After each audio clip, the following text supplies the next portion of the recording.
If you're looking for adventure this summer, escape with Marvel Comics. Fight crime with Spider-Man, meet the Fantastic Four, and watch Captain America in action. May the Force be with you as you battle the evil empire in Star Wars. Discover the secrets of the South American jungle in Raiders of the Lost Ark. And with Marvel Comics, you're never alone because they can go with you in the car or to the park, even on a rainy day. Marvel Comics are your ticket to fun and adventure this summer.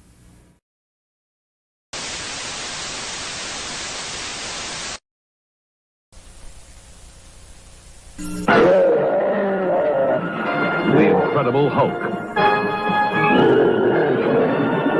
This man is searching for the cure to a raging force dwelling within him.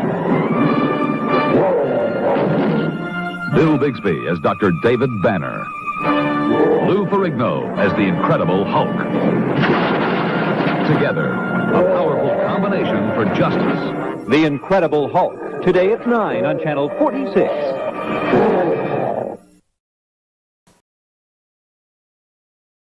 Ooh, my brother's comic! The Adventures of Castle Mill. Whoa! Spider-Man! It's Captain America! Silver Surfer! Whoa, She-Hulk! Hey, twerp! You better not be in my... Mom, he's in my comics again! Marvel superhero sand, pills, and shovels. One included with every Castle Mill. Captain America, Silver Surfer, Spider-Man, and She-Hulk. You can collect a different one each week at White Castle.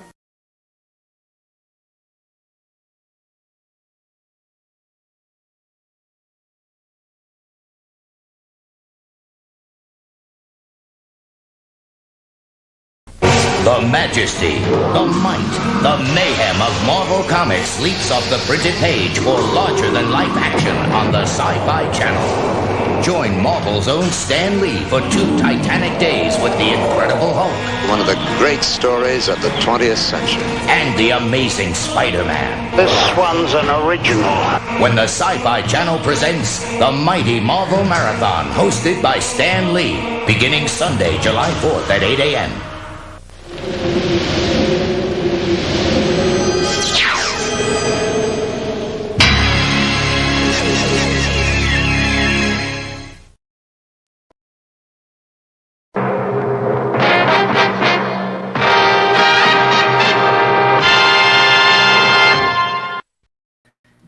Hey, what time is it? It's Podblast Comic Book Theater time! I'm so excited to be here with you! I can't wait! Let's go! All right!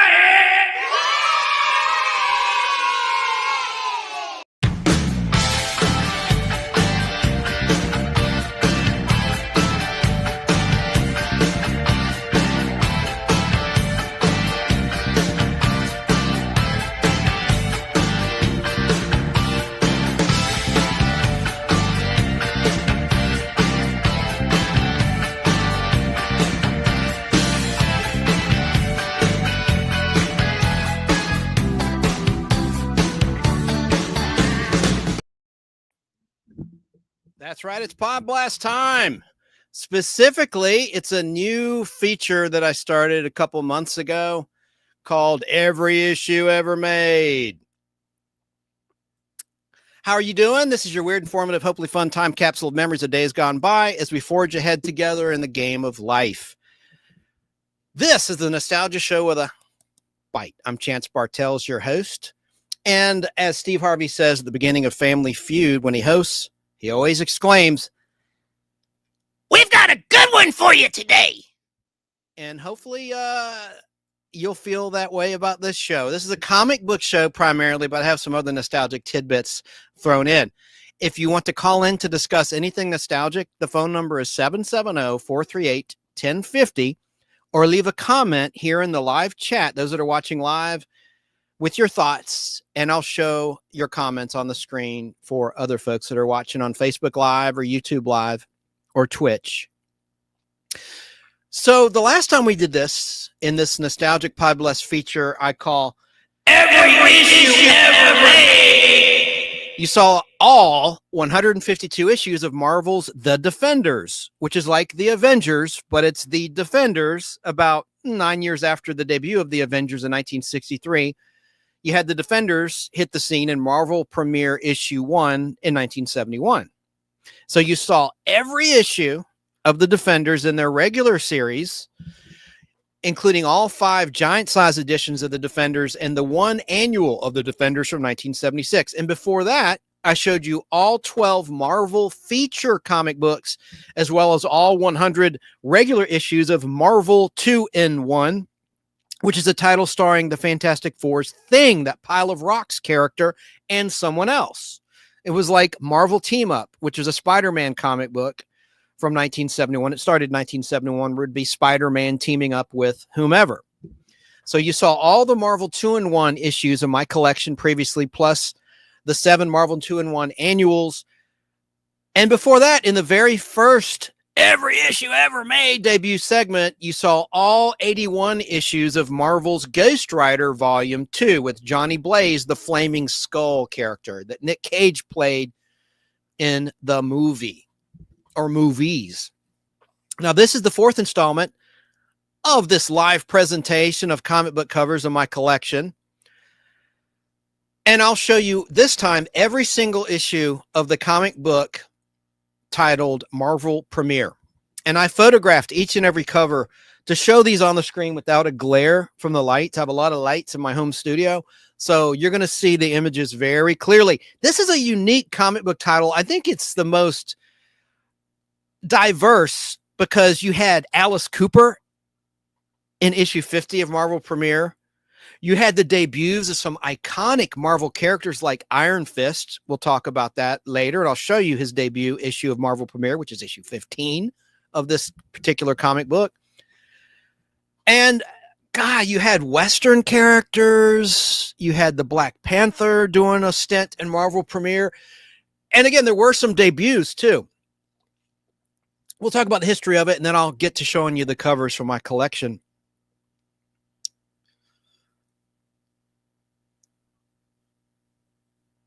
Let's see where I left off. Now, moving forward in each episode of Every Issue Ever Made, I will try to stick to featuring a comic book series that lasted for 200 issues or less in the interest of time, so that I can show you an entire series that you can collect and complete yourself relatively inexpensively.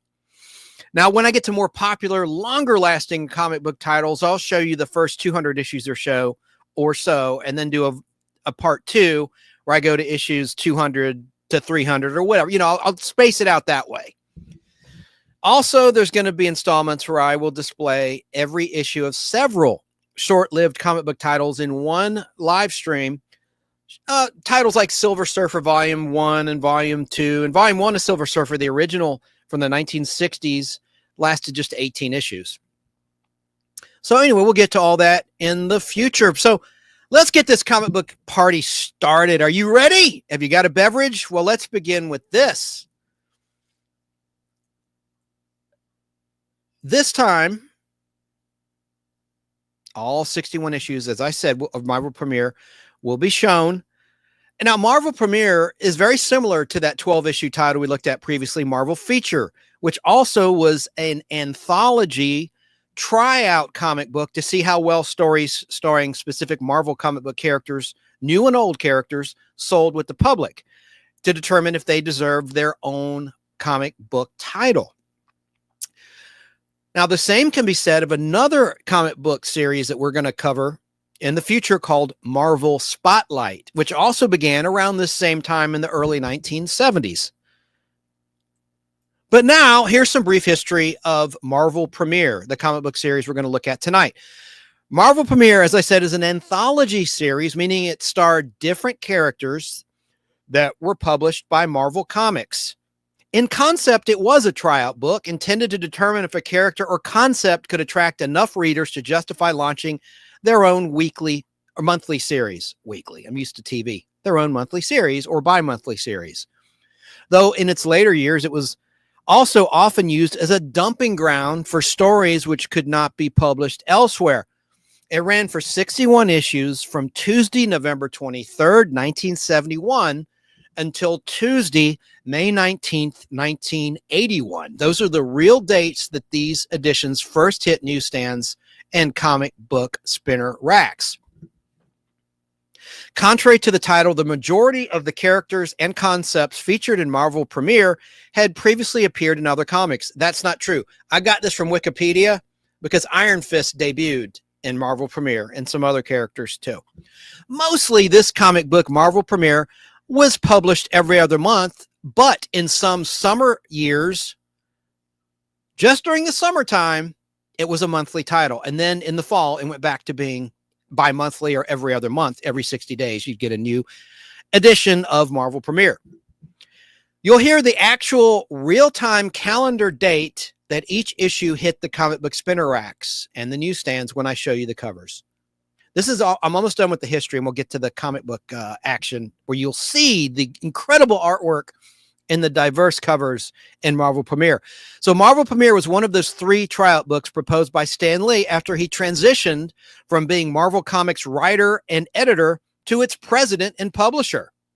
The others being, as I already mentioned, Marvel Spotlight, which is upcoming. I'll show you every issue of Marvel Spotlight, and Marvel Feature, which we already looked at. Those were 12 issues, and that book became Marvel 2-in-1, starring The Thing from the Fantastic Four. The advantage of these tryout books, if you will, was that they allowed the publisher to assess a feature's popularity without the marketing investment required to launch a new comic book title and to circulate and distribute it, and without the blow to the publisher's image with readers if the new series immediately failed and tanked. In addition to giving established characters a first shot at a starring role, Marvel Premiere introduced new characters and reintroduced characters who no longer had their own titles. I'm going to show you some covers and change the camera shot so you can look at some comic books, and I'll get to the chat in just a little bit. Let me change this. Change my camera. There. And I want to show you all, this was my thumbnail image. There it is for tonight's show. So let's look at that. And, oh, that didn't work well. Usually you can see my fat head while the image is up. So I don't know what's up with that. Well, anyway, I'll just show these for a little bit. That's strange. Usually I'm in the corner there. In addition to giving established characters a first shot at a starring role, Marvel Premiere introduced new characters and reintroduced characters who no longer had their own comic book title. Writer Roy Thomas and penciler Gil Kane revamped a character called Him, like him, as a messiah, Adam Warlock, in Marvel Premiere issue number 1.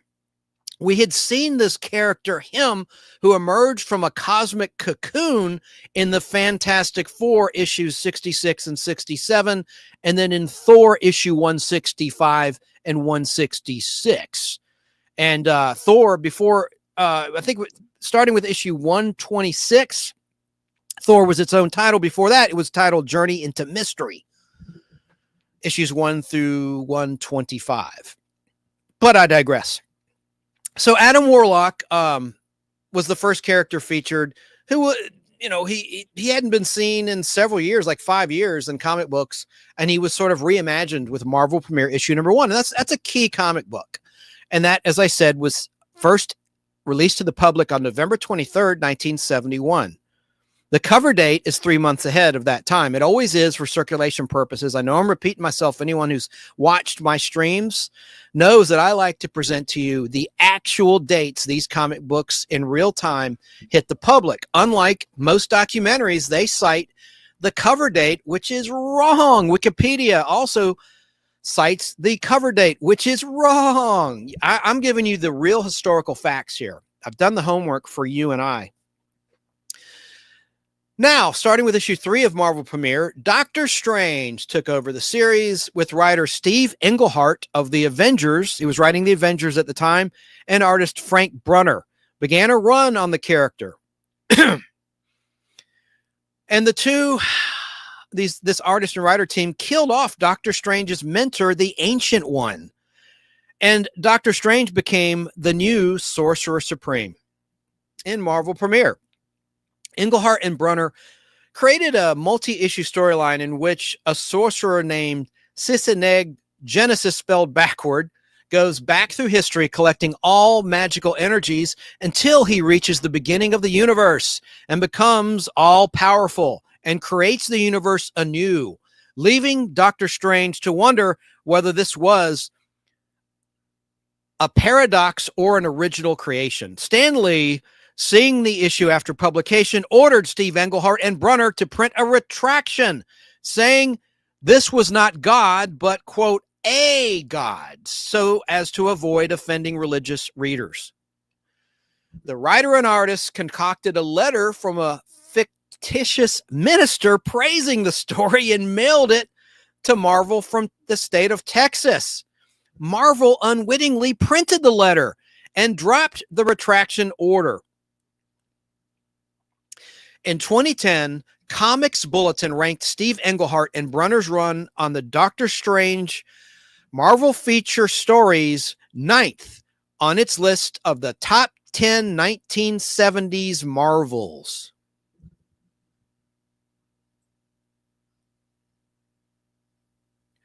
Iron Fist first appeared in Marvel Premiere issue number 15. Now, Iron Fist would later team up with Power Man, Luke Cage Power Man. And that title began also, I think, in 1972, Luke Cage Power Man. He was first introduced in Luke Cage, Hero for Hire, issue number 1.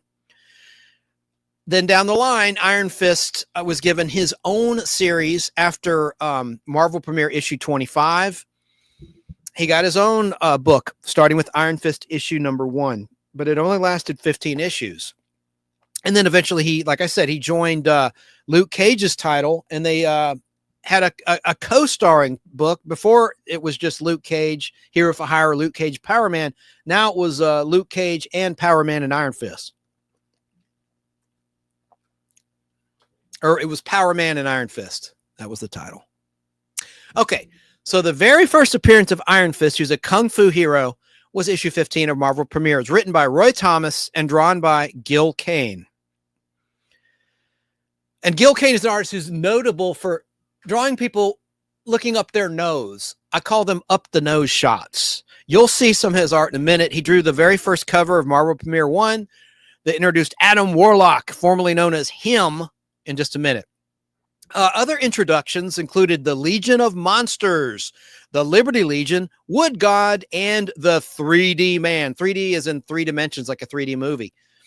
And also the second Ant-Man, Scott Lang, was introduced in Marvel Premiere issue 47. Now, Scott Lang is the Ant-Man we know from the Ant-Man Marvel movies, although we saw the original Ant-Man, Hank Pym, played by Streets of San Francisco guy, Michael Douglas, yeah. So Michael Douglas was the old Ant-Man. The young guy, remember the guy who had to wear an ankle bracelet? He'd gotten in trouble for doing thievery. That's Scott Lang, and he was introduced in Marvel Premiere. So hang on a second. Let me just look something up. So the movies and the Avengers movies and everything that featured Paul Rudd, that's Scott Lang. Paul Rudd plays Scott Lang. Okay, enough about that. So there were all sorts of new characters introduced in Marvel Premiere, as well as established characters. And Marvel Premiere also featured the first comic book appearance of rock musician Alice Cooper. I'll show it to you later in issue 50 of Marvel Premiere. This is such an eclectic title. I love Marvel Premiere. It's kind of underrated, and you should collect it. I mean, there's only 61 issues. If you're a new collector, if you're a younger person, this is a good title to start collecting, along with the Defenders and Marvel 2-in-1 and Marvel Team Up, which we haven't gotten to yet, the Spider-Man Team Up book. We'll get to that in the near future. Now, although Adam Warlock, Doctor Strange, and Iron Fist were all given their own series following their tryouts in Marvel Premiere, I didn't mention that yet, but I will when I show you the covers. Many of the later features were never meant even as a potential candidate for a new comic book series. In some cases, such as the Wonder Man story in Marvel Premiere issue 55, and the Star-Lord story in the final issue 61 of Marvel Premiere, the writer simply wanted to do a story featuring that character, and there was not a more appropriate place for it to be published. Some features, such as Seeker 3000 from issue 41 of Marvel Premiere, I'll show it to you in a moment, were conceived specifically for Marvel Premiere, but with no real plan for a series. But with these Marvel MCU streaming series on Disney Plus and on the big screen, some of these smaller characters, these offbeat characters, may become a thing in the future. So that's why I say pick up as many issues of Marvel Premiere as you can afford. It's just, and it's more importantly, not from an investment standpoint, just from entertainment, from an entertaining and entertainment standpoint. There's a lot of great stories that have sort of fallen off the wayside in Marvel Premiere. Later in the title's run, Marvel Premiere was used to finish stories of characters who had lost their own series, meaning their own series were canceled, including Man-Wolf in issues 45 through 46 of Marvel Premiere and Black Panther in issues 51 through 53 of Marvel Premiere. A Wonder Man, getting back to Wonder Man, who's in issue 55 of Marvel Premiere, I always thought that was such a lazy character. He was introduced in Avengers issue 9. I have it in my collection, and I hated the way he looked. Hate's a strong word. I disliked the way he looked in the 1970s. He basically wore a red leisure suit with glasses like this, but they were like red. You'll see in a minute. And I just thought Wonder Woman, Wonder Man. I'm like, Stan must have been really stretched for ideas back in 1964 when Wonder Man was introduced in Avengers issue number 9. Not one of my favorite characters. Anyway, let's see. So now finally we're going to look at the comic books from my collection, every issue ever made of Marvel Premiere. Now I can change my camera shot. Oh, I was going to grab the box, because in that box where I have Marvel Premiere, all my comics are alphabetized. I was going to show you Marvel Tales issue 1. I'll do that. I'll play a clip or something and grab that box, because I wanted to show you some other comics in this particular box that my Marvel Premieres are stored in. There's some really cool books in there. Okay, so let's start with the very first issue we talked about. This is from Tuesday, November 23rd, 1971. We're talking about, now it's working where you see me in the corner, Marvel Premiere. I figured out why it didn't work, because the picture I showed is like, if you will, a panoramic shot, widescreen, if you will. That's why it didn't work. Now, most of these are not that way. Okay, so I figured out why technically it wasn't working right. There's my copy of Marvel Premiere issue number 1. I took it out of the bag and board. I don't have many books that are slabbed in carbonite, like Han Solo and The Empire Strikes Back. I have some, but I want to smell the books, read the books, hold the books, love the books. That's what I do. But like, there's a graded 9.8 in the hard plastic case. But that's just not my bag. And listen, I think comic books older than 1968 should be slabbed, because eventually they're going to deteriorate, even if they're stored in Mylar with backing boards, acid-free bags and boards, which will protect the book from deterioration for a certain period of time. Eventually, just like old books from the 1800s and the 1700s, they just turn to dust. It's just the way things deteriorate. Unfortunately, the pages get very brittle and they just break apart. So I am not against grading for a preservation standpoint. So I want to make that clear. Now let's open up this book, Marvel Premiere issue number 1. Here's what you would see. There's my chubby thumb there. There is page 1, which is called a splash page. If it's a full page, that's known as a splash page in the comic book vernacular. And there's the High Evolutionary. This is a character we saw in Guardians of the Galaxy Volume 3. And he was that terrible character conducting experiments on animals. Very sad stuff in Guardians 3. That's how he looked in comic book form. He was introduced in the Thor comic book title in 1965, if memory serves correctly. So he's been around, the High Evolutionary. Here's the center of Marvel Premiere issue 1 from my collection. There's more of the High Evolutionary character. Pretty cool artwork, I think. And then there's the back cover of that book with Fat Track. Sizzler's Fat Track. Sizzler's cars running on Fat Track. All the excitement of real racing. That purple up top, that's not ink on my book. That's intentional coloring for the back cover of Marvel Premiere issue 1 in the advertisement.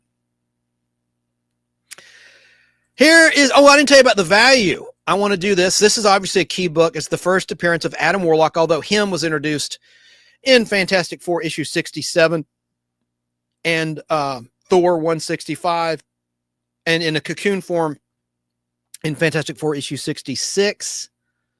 Let me get to my notes here. All right. So a raw copy of this is about $450 in nice condition. This is the rebirth of him, renamed Adam Warlock by the high evolutionary character we saw on the big screen in Guardians Volume 3, the villain in that film. And it's the debut of Warlock's costume that you see on the cover, including an unnamed emerald, later revealed to be the Soul Infinity Stone. Those Infinity Stones really came into play in Avengers Endgame. And there you go. So there's that. There's that. There's that. And let me look at Go Collect values of this book. This is a website based on actual sales, actual auctions, but of graded books. And you have to subscribe to see all of the classifications. I will not do that. It was always free before. They, of course, did a money grab. A 9.6, the 1 year average is $1,658 for this comic book. A 9.8, I can't see it. It'd probably be in the $2,000 range easily. And it's only going to go up in value. And I'm really optimistic about the economy now. I think comic books are really going to start to gain in popularity again from a monetary standpoint. So Adam Warlock was only in the first 2 issues of Marvel Premiere, as I stated previously. There's the second issue from my collection. It's got a nasty fold. Let me try to do this right. It's got a nasty fold right there that you can see. It's kind of got a glare. I said there'd be no glare. When I took the picture, there was a glare from the overhead light. But you see there's a fold right there. But I could probably press it out. But there is issue number 2 of Marvel Premiere. And let's look at the values of this particular issue. This is according to Key Collector Comics. KeyCollectorComics.com is my source for this information. A raw copy of this in nice condition is $125. And in this book, Warlock is given the first name of Adam by a young girl. Did you know that? So Marvel Premiere issue 2 is the first time that we hear Warlock referred to as Adam Warlock. Let me quickly look at the values and Go Collect of a graded copy, a 9.6 on the high end of this issue, which this certainly is not a 9.6. It's not bad, but it's not horrible either. It's sort of in the middle. 1 year average, 90-day average is $170 for a 9.6 graded copy of this book. Next, in issue 3, we saw Doctor Strange enter the realm and the title of Marvel Premiere. There's my copy of that book.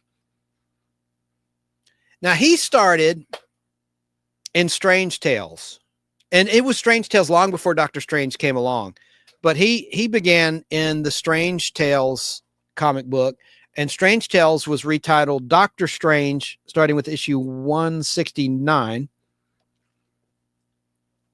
and then it got canceled in 1970.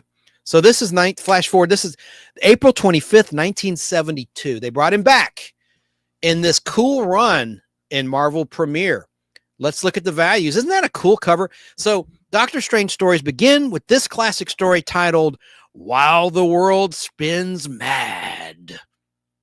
Ungraded, the value of this is $140 based on eBay sales of raw copies. Graded, let me tell you, at GoCollect.com. Let's look at the averages of actual auctions, online auctions of graded copies. A 9.6, $231 in value is the 1 year average of actual sales. Actual retail price, as Bob Barker used to say. So let's move along to issue 4 of 61 of Marvel Premiere from my collection. Some of these are pretty rough. I discovered when I was photographing these for you last night, I'm like, dang, this book looks rough. Let's open up this one, though. Issue 3, before we go to issue 4, there's the splash page of that particular comic book. And look at that funny ad, the end of the skinny body on the left.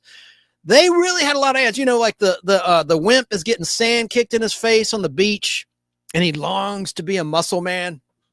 That was a very effective ad campaign. Charles Atlas, all that kind of stuff. Like, they really thought, and I guess knew that most, and they were wrong, actually. They assumed that most of the readers of comic books were little skinny dweeb geeks like me. But hey, man, originally in the 1960s, when the Marvel Age of Comics began, in terms of the superhero books, in August of 1961, with the release of Fantastic Four issue 1, most of the readers and buyers were college-age students and soldiers fighting in Vietnam. And that's an absolute fact. So, and the reason that they sold with those particular demographic groups is because, or the age range, you know, college age and young men, young women, is because they are written on an intelligent level by Stan Lee. He was a poet. The man was a poet. And he knew what he was doing. He didn't insult anyone's intelligence. He wrote these stories that contained real problems, real characters, and it really took with the public. Here is issue 4 of Marvel Premiere, still featuring Doctor Strange. I'll get to the comments in just a minute. I'll stop with when the Doctor Strange run ends, then I will put the comments on the screen. I can't even see them right now, so forgive me. I'm not ignoring you. Now, the artist here is Barry Windsor Smith, who did the Conan comic book starting in 1970, when Conan debuted in Marvel comic book form.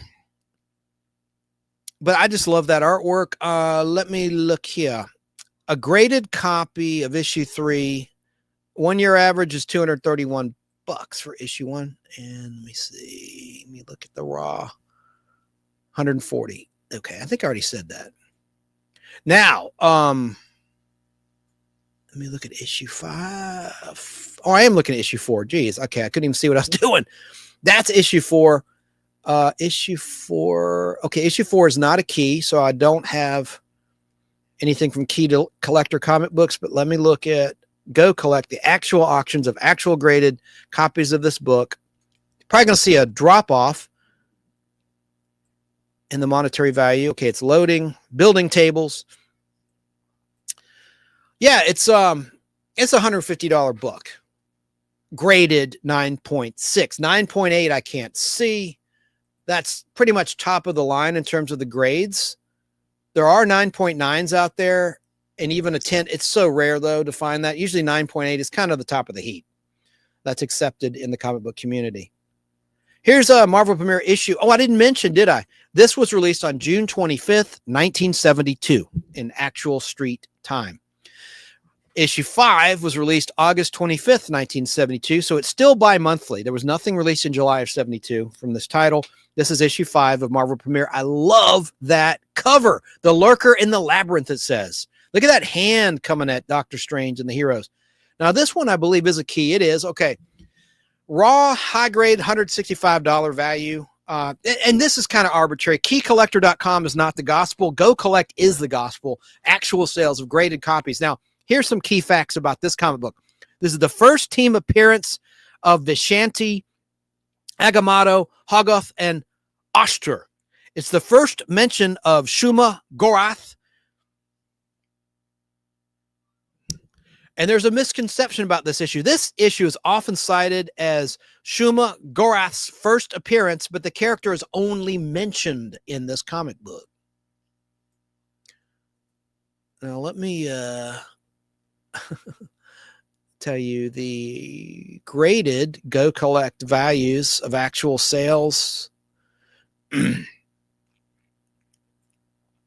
Wow. $744 for a 9.6 graded copy of this book. That's the 90-day average the last 3 months. And it's only going to go up. I mean, I think the economy is really going to pick up here, which remains to be seen, but I think that will be the case. All right. I just love that cover. All right, let's move along, move along, move along. I need to upgrade my copy of this book. Look, my copy is not great in terms of the condition. Here's issue number 6 of Marvel Premiere. This hit on October 24th, 1972, just in time for Halloween 72. I love that monster. If Danny Staten's out there, I got to look at the chat in a minute. He loves monster comic books, and you're going to see some interesting tie-ins I haven't mentioned yet in this title. There's a Doctor Who story arc in Marvel Premiere. Has nothing to do with Marvel. We'll get to it later. But I love that Shambler from the Sea. Now, that copy is in real nice shape. These are actual copies from my actual collection. I photographed these for you last night. It's not a quote-unquote key, according to keycollector.com, but this has a $90 value in terms of a graded 9.6, with 10 being perfect, and there hardly are any 10s anymore, or ever were. Let's get along here to fast forward to issue 7. This is from December 19th, 1972, Christmas edition. And I'll tell you the values of this. This is a key. It's a first cover appearance of Wong. Remember Wong from the movies, from the Doctor Strange movies and Avengers movies? The Asian gentleman, we love Wong. He's funny, and he's just a steady character. But this one's only worth $30. That's good for you. Get it. It's the first cover appearance of Wong. High grade, ungraded, $30 according to keycollector.com. That seems low to me, but I got to quote what I see. Now I'm going to look at the actual graded copy. Let's see what a 9.6 of this book actually has been selling for in the last 90 days or so. $300. 9.6 graded, $300 book. That's more like it.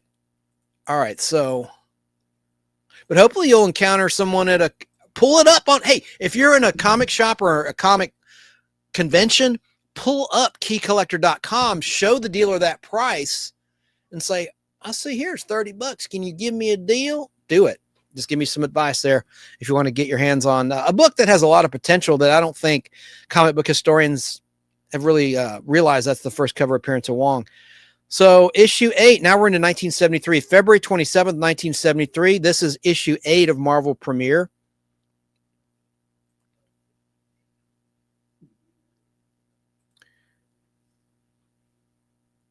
I love that cover. Okay, this is $120, 9.6 graded copy. That's the average of recent sales. Now let's look at,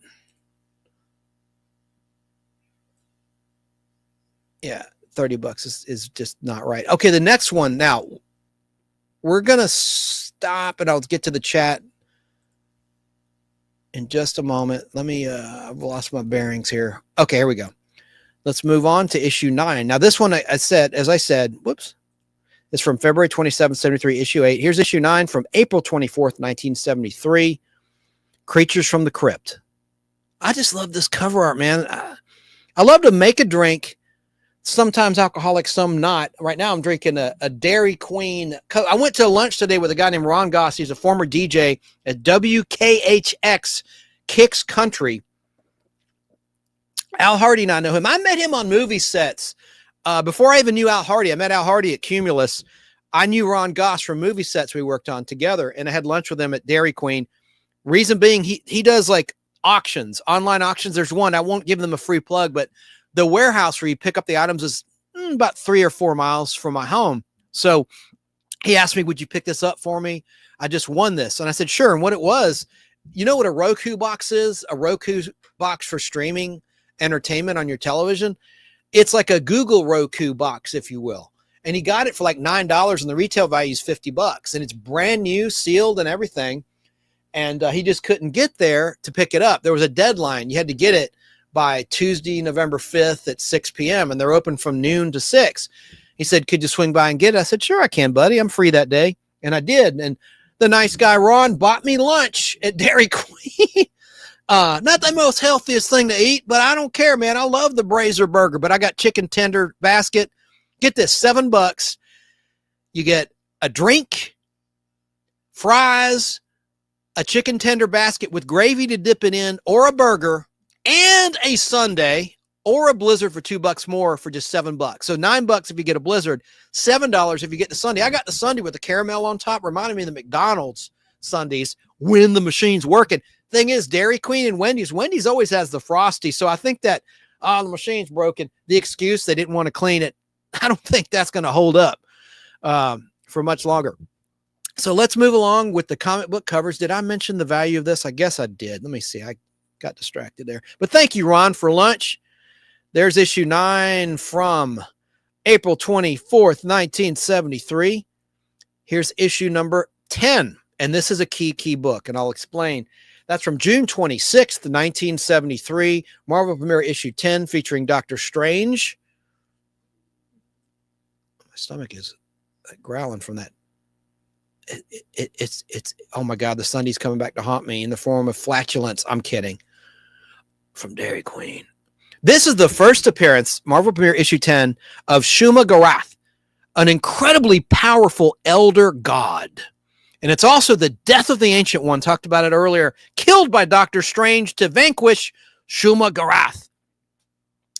Doctor Strange becomes the Sorcerer Supreme after the Ancient One sacrificed himself to bequeath his powers to Doctor Strange. Ungraded, high-grade copy of this book is valued at $350, actual eBay sales. Let's look at the graded 9.6 right now for this comic book. This is a key book for the reasons I just stated. 9.6. All right, the average is $450 for a graded 9.6 copy of this book. All right, now let me go on to issue 11. These are actual copies from my collection. Here's the copy from July 24th, 1973, talking about Marvel Premiere issue number 11. Still with Doctor Strange as the main character who's featured in Marvel Premiere. I don't believe this is a key. Let me just tell you the actual sales of graded 9.6 copies of this, according to GoCollector.com, $200. Ooh, it says a one-year average is $75, but it says FMV $200. So, okay, let me see if it's a key. Yes, it is a key. Okay. The origin of Doctor Strange is retold.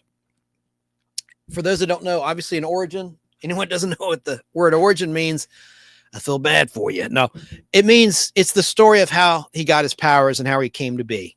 So in this Marvel Premiere issue 11, we see the origin of Doctor Strange retold, and Doctor Strange actually becomes the Sorcerer Supreme.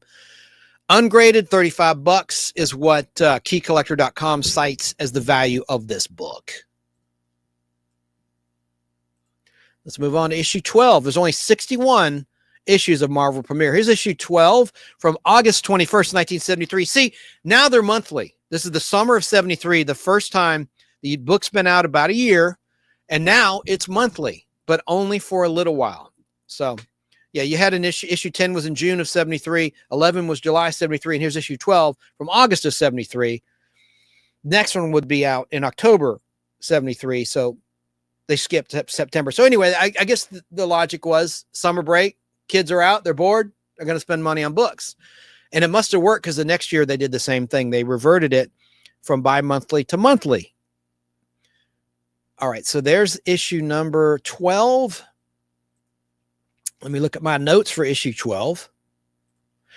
This is the first appearance of Lilia, Queen of the Gypsies, in Marvel Premiere issue 12. See, a lot of first appearances of Marvel Premiere. It's a sleeper title you can get inexpensively. Now, in April of 2023, actress Patti LuPone reveals that she will portray Lilia in Agatha. I haven't watched that yet. That's on Disney Plus. As we're live, it's probably way in your rearview mirror by the time you hear this or see this in the replay. I'm not going to put this on my audio platforms. By the time you see this on a YouTube replay, because it's so visual, I don't think this have audio value. This show here, this Podblast on comic books and every issue ever made. But that's pretty interesting. So I haven't watched it yet. So I guess that came true. I need to watch because I've seen every Marvel live action project except for, and it's for no reason, just time reasons. It's not like I'm boycotting Agatha. No. I just haven't gotten around to it. So there you go. So there's the pert dirt on issue 12. Did I look at the values of 12 yet and go collect? I did not. Let me do that right fast, quick. Look at actual retail value, as Bob Barker said. Actual retail price of a 9.6 graded copy of Marvel Premiere 12 is only $170. But that's good. For those that don't have it, you can buy these cheap. While the economy's still tanking, before it rebounds, buy these books. It's a buyer's market. Buy them now. You'll be glad you did. All right, let's move on to issue 13. And then, yeah, I think we just have 2 more, and then I'll get to the chat. Okay, and this is another key. A minor key, but a key nonetheless. From October 16th, 1973, that was a date that Marvel Premiere issue 13 hit newsstands and comic book spinner racks in the USA and Canada. And there's the cover for my actual collection. Notes about this. This is the first appearance of Sisneg, a time-traveling sorcerer from the 31st century. Ungraded according to keycollectorcomics.com. This is a $25 book, according to recent eBay sales of raw ungraded copies. Go Collect says the value of graded copies of this book. I'm stalling here. It's loading.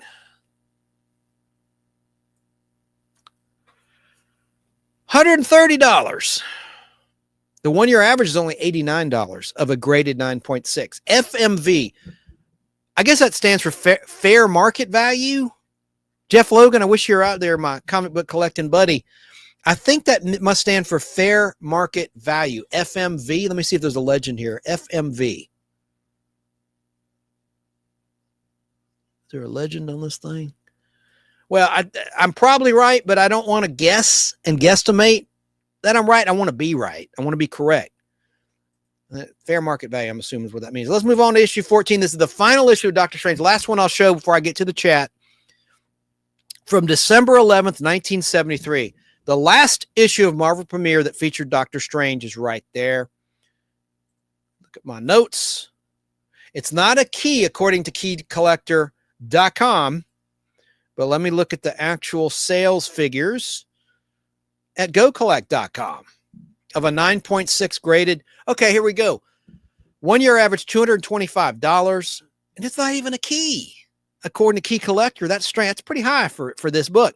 The fair market value, or FMV, is $230 of actual sales, and it's citing 16 recent sales of online auctions or physical auctions. It could be at an auction house. Graded comic book. They keep records of these sales of graded comic books, and that data is imported at gocollect.com. So now let me change my camera shot, and we will get to the chat. I have a key book coming up. Marvel Premiere issue 15. Were you paying attention? Is a key issue of Marvel Premiere. Do you remember why? Well, we'll talk about it in a little bit. And, you know, I might do some trivia, some 1970s trivia. Oh, I got to turn my sign on if there's time. That's not comic book related, because I know a lot of people out there don't care about comics. I'm sure those that don't care about comics checked out a long time ago. But let's get to the chat. And what I like to do, oh, I said K Moonan's out there, is I like to play my little video as I see who's out there watching while we're live. Here we are. You have a good day today, friends. Yay. I did. I had a Superman day. You had a Superman day. Well, I'm glad to hear that. Spider-Man day. Good. I'm glad to hear that. Well, you know what? Wait. You know what time it is? Time for me to see the friends at home in the magic mirror. Romper bumper, stomper boo, tell me, do. Magic mirror, tell me today, did all my friends have fun at play? All my friends had fun today. I see David's having a special day today, and Olivia Joy had a special day on Sunday. I see Robin had a special day yesterday, and Dana's having a special day today, and so is Reginald and Edward John and Margaret, and I see Justin and Megan and Courtney and Brick and Mark and Rachel and Sheila and Caroline are all having special days, and Cicely and Ashley and Matthew and Jose, and I see Bonnie and Anthony and Joe had special days yesterday, and so did Tammy and Brandon and Gregory, and of course, friends, you know I see you, and I'll see you again. Hey, I want to say hey. There's a lot of people that usually are not here that are today. I want to say hey to the immortal Biggie Shack. He's got a really cool comic book primarily a comic book YouTube channel, and he pronounces it Bruner with a U sound, not Brunner. Yeah, you're right, Bruner. Very good. Hello to Snark and Sass. Take a chance, take a chance, take a chance, take a chance. She says, great YouTube channel, a lot of comedy there. Hello to Lance Chafin watching at Facebook Live. Hello to you, Lance. Esmeralda says, Alice Cooper. Yes, yeah, I'll show you issue 50 with Alice Cooper on the cover in a straitjacket yet. Hello to one of my angels, Keebler, Danger, No Sugarcoating Truth in the great state of Texas. She notes the call-in number, which is 770-438-1050 if you want to speak with me on the show as we're live. Esmeralda in Washington State is here. Hello to you, Esmeralda. Hello to Starlog. Nice to see you, says yo, or said yo. Hello to Joe Gutfeld watching in New York State on Facebook Live. Says, what is your favorite character in the Marvel comics that had a limited run? I got to think on that. There's several that I really liked.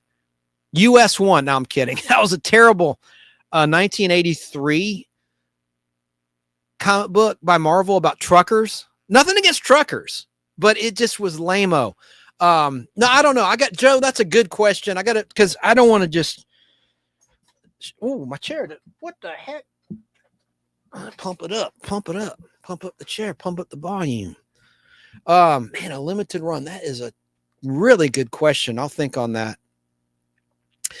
Esmeralda says, yeah, comic books break apart just like humans do eventually. Yeah, I mean, that's why grading is really important for those books. I say 1966 and older. They're just going to start deteriorating at this point in time unless you grade them, which it's a necessary evil. It really is. Esmeralda also said Stan Lee was an icon and is much missed. Yeah, he was a poet. Great guy. And what an innovator. Kay Moonen is here. Good evening, everybody. Sorry I'm late. Hey, no worries, Kay Moonen. I'm always late. You never know with me, and I was late. I said I'd start at 7. I think I started at 7:10 because I couldn't hear out of my speaker. It was a technical glitch. I had to shut down everything, which takes time to restart.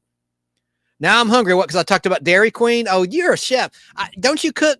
You cook better stuff than Dairy Queen. I went there with Ron Goss today, former DJ on Kicks Country, and he treated, since I picked up that item I talked about, Google's version of a Roku device. Oh, and there's Ron. He's watching Facebook Live. He says, you can plug Deal Badger if you want. That's the name of the auction house. It's Deal Badger. And like I said, they have a warehouse all over the metro area, or a couple places. One of them's near where I live. So I picked it up for him, and I'll do it again. I thought that was nice. You know, I said to myself, is he going to have the cool and treat me to lunch to compensate me for the little bit of gas and the effort and waiting in line to pick up the item? And he did. That impressed me. I know lesser people that wouldn't do that. So you're a good man, Ron Goss. I appreciate it. Kay Moonen says, Chance, chicken tenders are awesome. Yes, and at Dairy Queen, I don't think they're the best, though. I'm a connoisseur when it comes to the chicken tender. They're just a little bit dry. But I do like they give you the option of several dipping things. Like the gravy's not bad. The gravy they have, I shudder to think what it really is, but it tastes good. I like the gravy at Dairy Queen. I don't eat it that regularly. I eat good stuff. I can cook. So, you know, a lot of people are probably frowning on fast food, but I like DQ. And yeah, Ron, let me know when you need me to pick something else up. Kay Moonen said, I wanted to get into Doctor Strange, but I never did for some reason. I even tried finding the variant white figure back in the day. Esmeralda says, nice quality cover art. Yes, and I'm sorry I'm late. I have no idea which issue you're referring to. Kay Moonen said, Chance, you'd be shocked to see how many comics, even Golden Age, that are undervalued. I know, and I'm learning constantly. Who's that guy?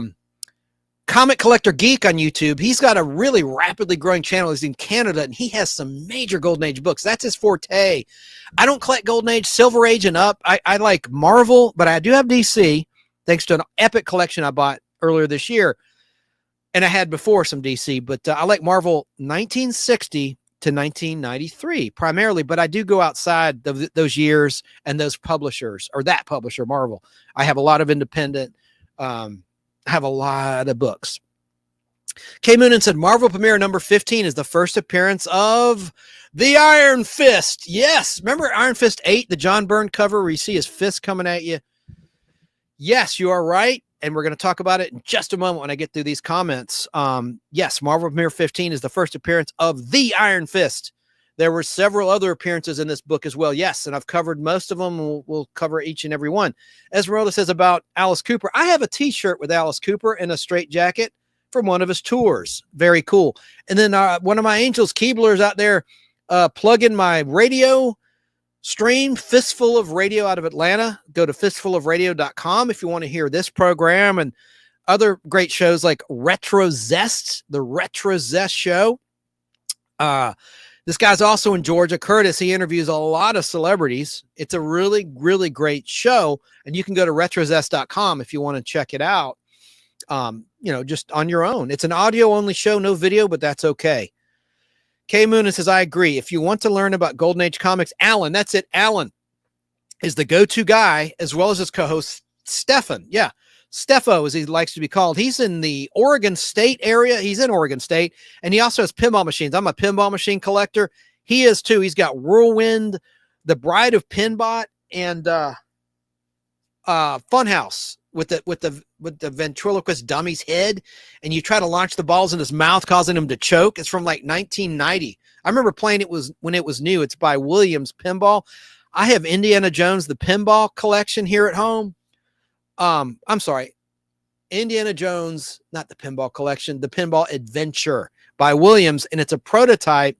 It's got steel parts where they use cheap plastic in the line versions that it wound up in bars and arcades, and even at Disneyland in California, in Anaheim.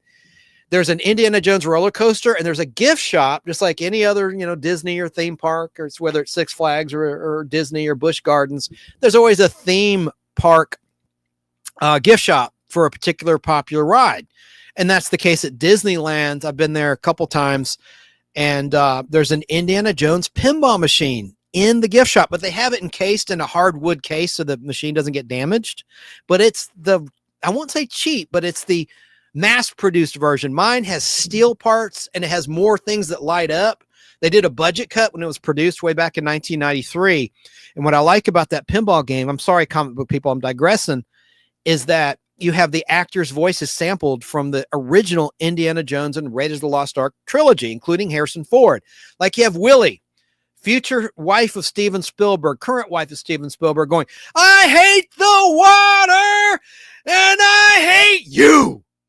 And other lines, iconic lines from the movie. You even have Harrison Ford going, oh shit. And they kind of censor it from Temple of Doom. And it's a great game. And they have new lines that were recorded just for the game by some of the co-starring actors, like the actor who played Salah. He recorded some lines just for the game. But now everything's gotten so cheap, like the Walking Dead pinball machine. I got shot by Merle in episode 2, Guts, and I worked on the early episodes of Walking Dead as a featured walker zombie performer. And I look forward to the pinball machine, but they didn't use any of the actors' voices because greed, because of lawyers. They don't do that much anymore. Aside from, I love the pinball machine for some of the rock bands. Those are fun where they have actual songs. Those are a lot of fun, those pinball games. Like there's an Iron Maiden game that's great. Man. Guns N' Roses, that's a great. It shows concert footage. You can choose what song you want to see perform with real concert footage in that pinball game. It's one of the more modern ones. A lot of fun. All right, so let's get back to Marvel Premiere issue 15. Yeah, Comic Collector Geek. That's the comic book channel. K Moonen just said, honestly, I didn't even know they still produce pinball machines. Yes, they do. And there's a place I'm going to probably this weekend, Portal Pinball in Ackworth, Georgia. They have a liquor license, and they have classic arcade games as well as pinball games. Highly recommended. A lot of fun. And I love Portal Pinball. You pay like $10 for an hour, or you can pay for a few dollars more. They give you a wristband to play all day. And they have the newest games there. They have tournaments there. There's actual tournaments where you can register and play for prizes or accolades or even cash. Now, I don't know if it's pinball was actually outlawed for gambling purposes until like the 1970s in many popular cities. There's Retrozest. Keebler linked up Curtis Langclow He's the host of Retrozest. And one of my favorite interviews he did was with Maren Jensen, who played Athena in the original Battlestar Galactica. She was like the prototype for Angelina Jolie. Gorgeous brunette. And for years, there were all these rumors that she got a disease, that she gained a lot of weight. She shot. No. The truth is, Curtis got to the truth. She started a business, and she is friends with one of the original members of the Eagles rock band. Anyway, that's another, but he interviewed Maren Jensen. Very impressive, that interview. He gets so many cool, interesting, exclusive guests. He interviewed the guy, Stu Phillips, who did the music to Knight Rider, the theme to Knight Rider. You got to look that one up. He did all the Glenn Larson shows like Buck Rogers in the 25th Century, Fall Guy, that iconic Knight Rider theme that got sampled by rap artists. I mean, that music, NBC just really, and Comcast, Universal, NBC, they keep, a lid on that music. They'll shut you down if you play it in most cases online. Esmeralda says, pinball all day. Sounds great. Yeah, it's fun. I mean, I think Saturdays are open from noon until 10 p.m. So they're not crazy late, like past midnight. I wish they were, but, I guess they got to be careful since they do serve booze. But, yeah, retro pinball has really been a thing for a while. Stern Pinball is the name of the current manufacturer of most of the pinball machines out there. And they also have games I don't like, simulated pinball. It's basically a video game, and it has a card where you can pick whatever classic pinball game you want to play, but it's not the same. You don't have the same laws of physics. You don't have the ball. You don't have the eye-hand coordination. It's a simulated video game. It's not the same, but I digress. Now let me get back to the comic book topic. And that means I need to show you Iron Fist issue number 15, which is right here. From my collection, I have a perfect copy. This is from February 19th, 1974. I'm going to change my camera shot. And as Kay Moonen noted, it's the first appearance of Iron Fist, a kung fu hero. A year before, you had Shang-Chi introduced in Marvel Special Edition, another basically a Marvel tryout book, which started as a Thor reprint book. It was double-sized when it first hit. I think in 1971 or 1970, I have them. And then with issue 15, they started having all new stories in Marvel Special Edition, including the first appearance of the Master of Kung Fu, Shang-Chi, and it sold very, very well. So Marvel said, hey, let's create another Kung Fu guy. The show Kung Fu was popular on TV in 1974, starring David Carradine. So it was a thing at that point in time. Kung Fu was big. And so this introduced Marvel's newest Kung Fu superstar, who in the future would team up with Luke Cage, the Power Man. They were a black-white superhero team, if you will. Just those two guys taking on the mob. Now, and other bad guys. Key book, first appearance and origin of Iron Fist. Daniel Rand is his alter ego, his real name. It's also the first appearance of UT, a Dragon Lord. First team appearance of the Dragon Kings. The introduction of Kunlun, one of the 7 capital cities of heaven. And it's also the first appearance of Wendell Rand, the father of Daniel Rand. Now, ungraded, recent eBay sales, this is a $700 book in top condition. Let's look at Go Collect. Actual sales of graded copies of this book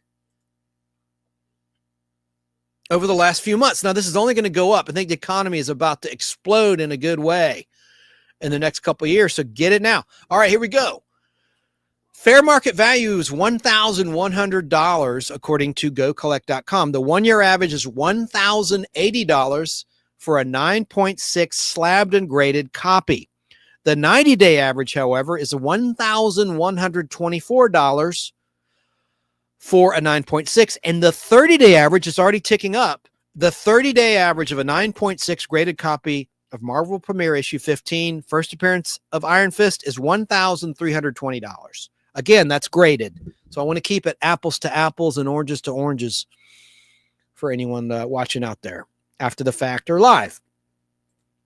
Now here's issue. Let's open up my copy here of this very book. You open it up.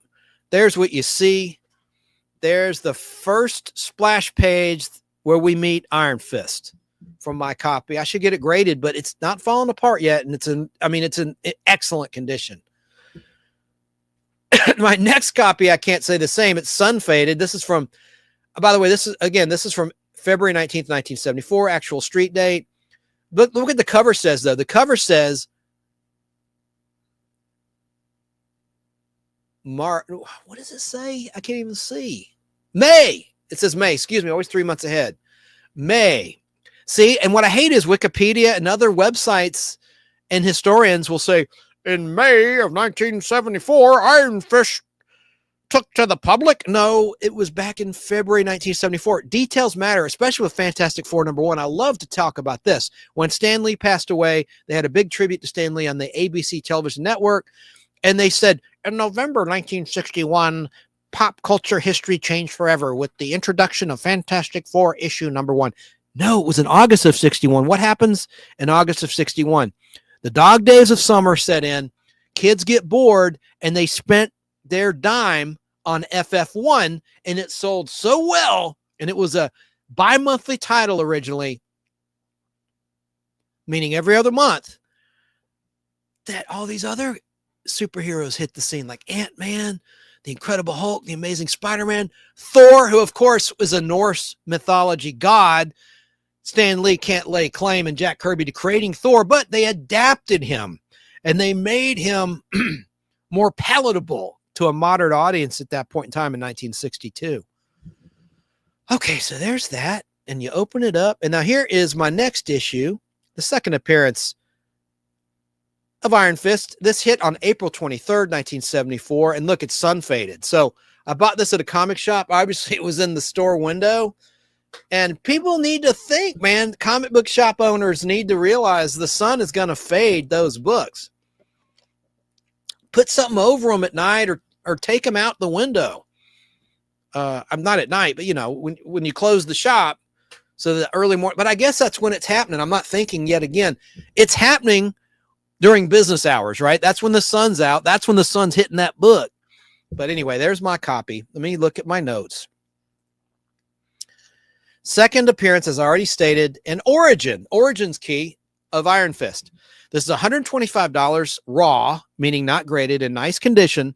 It's also the first appearance of Shou-Lao, the Undying, a dragon from whom the Iron Fists challenge to obtain their powers. It's also the first appearance of Lei Kung, the Thunderer, the trainer of the Iron Fists.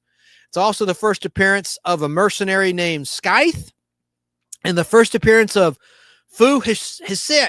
Wait, F-U, like, not like the insult, but letter F, letter U, dash H-S-I. Fu Hsi, or Fu Sai. Maybe the H is silent. Fu Hsi, the Serpent King. First appearance. Let me look at what graded copies of this book have been going for recently. There's 61 issues. If anyone's tuning in late, like Kay Noonan, 61 issues. So I'm at 16. So I'll try to pick up the pace. But the actual 9.6 graded recent auctions of this book, the 1 year average is $242. Actual sales. One of my favorite artists of Iron Fist is John Byrne, and he didn't come along till issue 25 of Marvel Premiere, and then he became the artist of Iron Fist solo series, which spawned for Marvel Premiere because the sales were so good. Again, Kung Fu was in what the public did in pop culture history. Kung Fu, the TV show, was a big hit. It wasn't All in the Family big, which is the #1 show for like 5 years in a row, including 1974, but it did respectively well in the television ratings, the Nielsen ratings. Here's issue 17 of Marvel Premiere, still featuring Iron Fist, who was in the book until issue 25. And it says here, this is an actual key just because it's the third appearance and origin of Iron Fist. Okay, they're continuing the origin story, and it's the first appearance of Triple Iron. This is only an $18 book raw, according to keycollector.com. But let's look at the graded numbers. I have 2 copies of this book in my collection. I don't know why. That's the better condition. They actually are both in nice shape. I should get one graded. My friend Jeff Logan, fellow collector buddy I've known since 1983 when we were kids, says, look, when you've got 2, it's a no-brainer. Mail one off to get graded to CGC, to sell, and to buy more stuff and keep if you want to have it to read and hold, and look, have your one copy, for you, but get your other one graded. And he's probably right. Fair market value of this book, graded 9.6, is $150.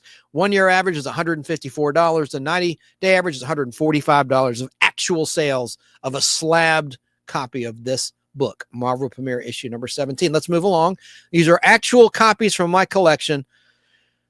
There's issue 18 of Marvel Premiere, still featuring Iron Fist, from July 23rd, 1973. Did I mention the previous issues from June 25th, 1974? This is July 23rd, 1974. So again, they've gone back to being monthly in the summer months, as they did in 1973. Let me look at the numbers. The value of this book, it still is listed as a key. It's the origin of Iron Fist conclusion. Okay, so it took 3 issues to tell the origin of Iron Fist. Very cool. I did not know that. And this one is valued at only $18 raw in top shape, top condition. But actual sales,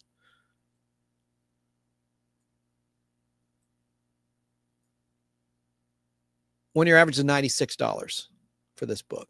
Actual sales. Okay. It all adds up, though. Hello? Okay, I thought my screen got shut down. Why would it? I'm not playing clips. Okay, let's get to the next issue. Let me try to pick up the pace. Here's issue 19 from August 27th, 1974. Still monthly at this point. This is the last monthly issue before it goes to bi-monthly, because after this, August 27th, 74, the next issue wouldn't be released till Halloween 1974, October 24th specifically. We're talking about issue 19 of Marvel Premiere. Look at that art. This is the first appearance of Colleen Wing. And also there's an ad for Incredible Hulk, issue 181, which is the first appearance, full appearance of Wolverine. Oh, I wish I'd pulled it out. I didn't know. I'm sure it's not cut out of my copy. Oh, damn. I might need to pull that one out. Oh, that's what she said. Oh, man. Well, anyway, I didn't know. I knew about the Daredevil issue. Okay, well, that's interesting. See, all right, so because of that ad for Hulk 181, first full appearance of Wolverine, this is a $125 book raw. Let me look at my copy again. Well, I'm going to, as soon as this stream ends, I'm pulling my copy out and check it out. I'm sure the ad's in there. I didn't know that. That's pretty cool. Not a bad copy. Took that photo last night. Let me look at the graded copy sales values of issue 19, according to GoCollect.com. And see, Go Collect's wrong too. It says publication date November 10th, 1974.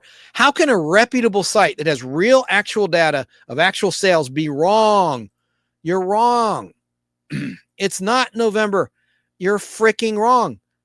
It's August 27th, 1974. Why does it say on GoCollect.com November 10th, 74? That's not correct. But we're looking at the actual fair market value, $350 for this book, just because it has an advertisement for Hulk 181, the first full appearance of Wolverine. Wolverine appeared in the last panel of Hulk 180, and a lot of people consider that to be the true first appearance, but he was only in like the last page of the book, issue 180 of The Incredible Hulk. He was also in the beginning page of Hulk 182, I think the first 2 pages of Hulk 182, which is still a valuable book, but Hulk 181 has the most value of those 3. Incredible Hulk issue 180, 181, and 182, and yes, I have in my collection. So the 1 year average, though, the fair market value, FMV, is $350 at Go Collect. The 1 year average is dipped to $235. That's still way more than I paid for this book years ago. Damn. All right, so there you go. And it's because of that ad for the first full appearance of Wolverine. Let's move on to the Halloween issue of Marvel Premiere, issue 20, which is right here.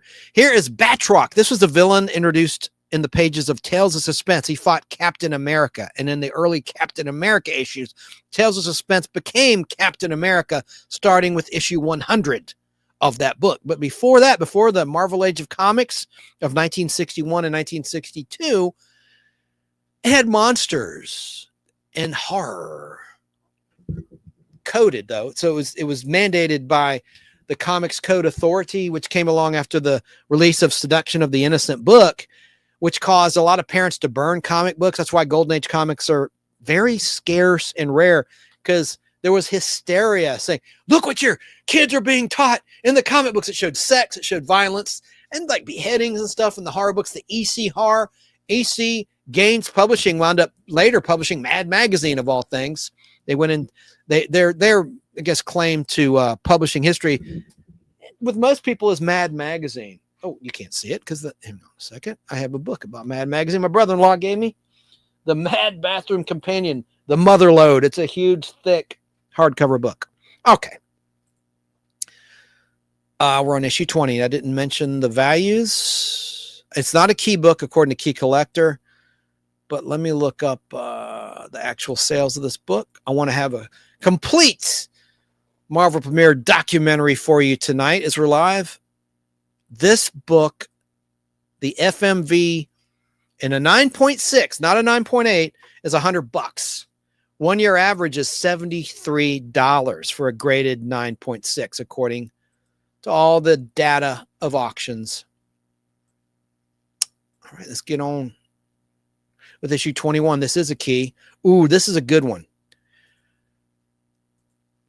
Issue 21, released on Christmas Eve, 1974, December 24th, 1974. It's seen there, is a key comic book. A major character was introduced, Misty Knight, with a K, like a Jedi Knight or a Excalibur Knight. First appearance of Misty Knight, the first black female Marvel hero without superpowers. She was a badass fighter. Ungraded, recent sales, $80. Let's look at the graded values real quick. I've streamlined these every issue ever made presentations for you where I won't have to slow down. I have everything pulled up, so I've gotten more organized. Okay, fair market value is $240. That's more like it for this book because Misty Knight, that's a cool character. I like that character. And there's no 1 year average reported or 90-day or 30-day average of this book. It's just the FMV on GoCollect.com, 9.6. 9.8 really jumps. By the way, if I could see 9.8, I think you'd really be impressed. Some of my copies I know would grade a 9.8. Well, I don't know. I don't know not anything. I can't predict that, and I'm not an official grader, so I retract that statement. But some of mine I think are, hell, it could even be a 10. All right. Maybe that's wishful thinking. Let's get on to issue 22. This is from February 25th, 1975. Let me see if there's any interesting information about this on Key Collector. Nothing. The next issue is a key, but this one is not. So let me just look up the value. Excuse me. Go Collect. That just irks me. The Go Collect says this was released. Publication date is May 31st, 1975. Flag on the field. It is not. It's February 25th, 1975. Go Collect. I need to fix that. Anybody out there have a connection with GoCollect.com? Hire me as a consultant. I'll do the work. It takes time to get all this data for you. Fair market value is $100. There's no 1 year average, 90-day average, or 30-day average for whatever reason in a 9.6 grade. It could be because of that grade. There's only so many grades out there. And there's a serial number. I haven't mentioned this yet tonight. Graded books have a serial number, just like a car has a VIN number. So if it's stolen and you have proof of purchase, you can get your property back. It happened to me once. And that's kind of cool. That is a major plus of having a book graded, is you can identify. And also, you can go to their website and look up how, Jeff Logan taught me this, how many graded copies of, say, a 9.6 there are in existence thus far. That's pretty cool. We looked one up. There was only like 20 copies of a particular book graded in a particular grade. All right, so let's move along to issue 23 of 61 of Marvel Premiere from my collection. This hit on April 22nd, 1975. It is a key book, and here's why. This is the first appearance of Raphael Scarf, a New York police officer and partner of Misty Knight, who was introduced previously in this book, Marvel Premiere. This is also the first appearance of Warlock, an injured veteran transformed into a deadly assassin after becoming part of the Weapon 6 program. And 6 is with Roman numerals. VI. The Weapon 6 program. Ungraded, according to keycollectorcomics.com, $40 price tag on this, $40 value. Let me look at the actual graded. According to Go Collect.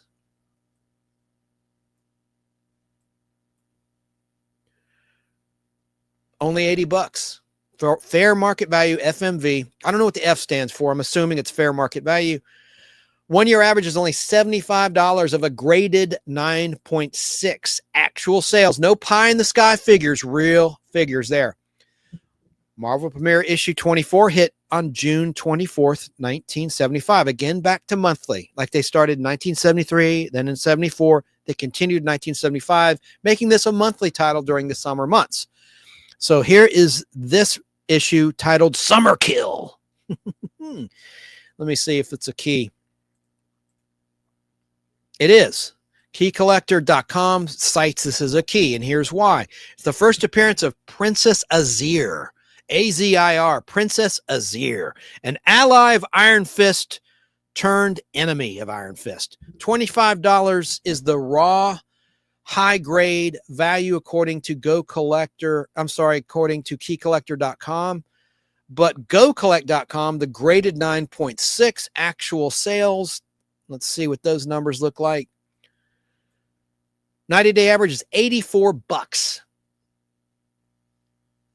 And the 30-day average is $76 for this book if it were slabbed and graded with a grade of 9.6. Now, here's a copy I really like of Marvel Premiere.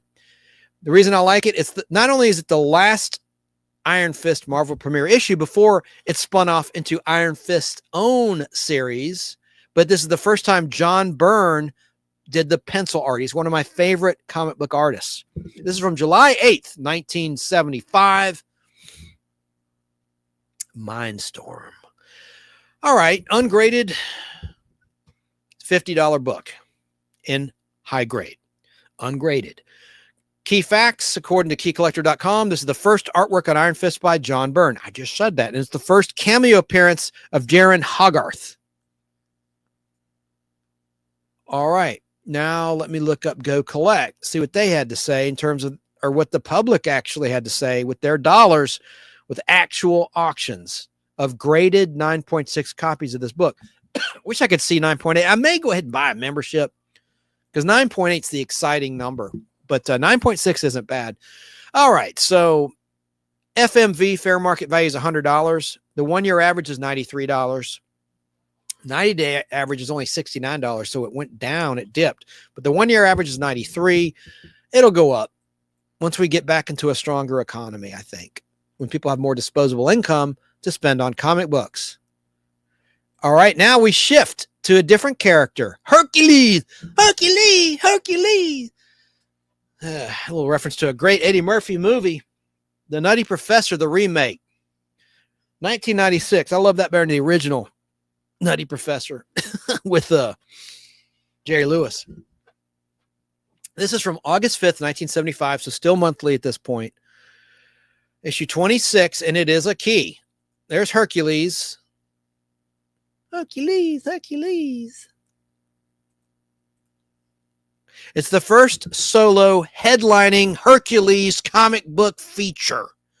Ungraded, high grade, it's a $30 book, according to keycollector.com. They're sometimes way off in their citations.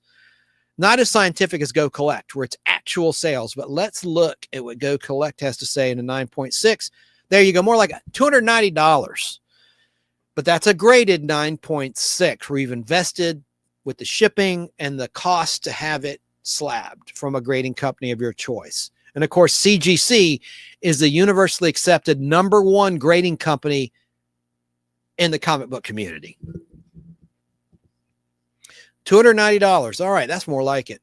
Good to know. I mean, that's more than I thought this book would be worth. I should have mine graded. All right, here's issue 27. It's already moved on to a different character. An evil woman, Satana, the devil's daughter. Death Cry.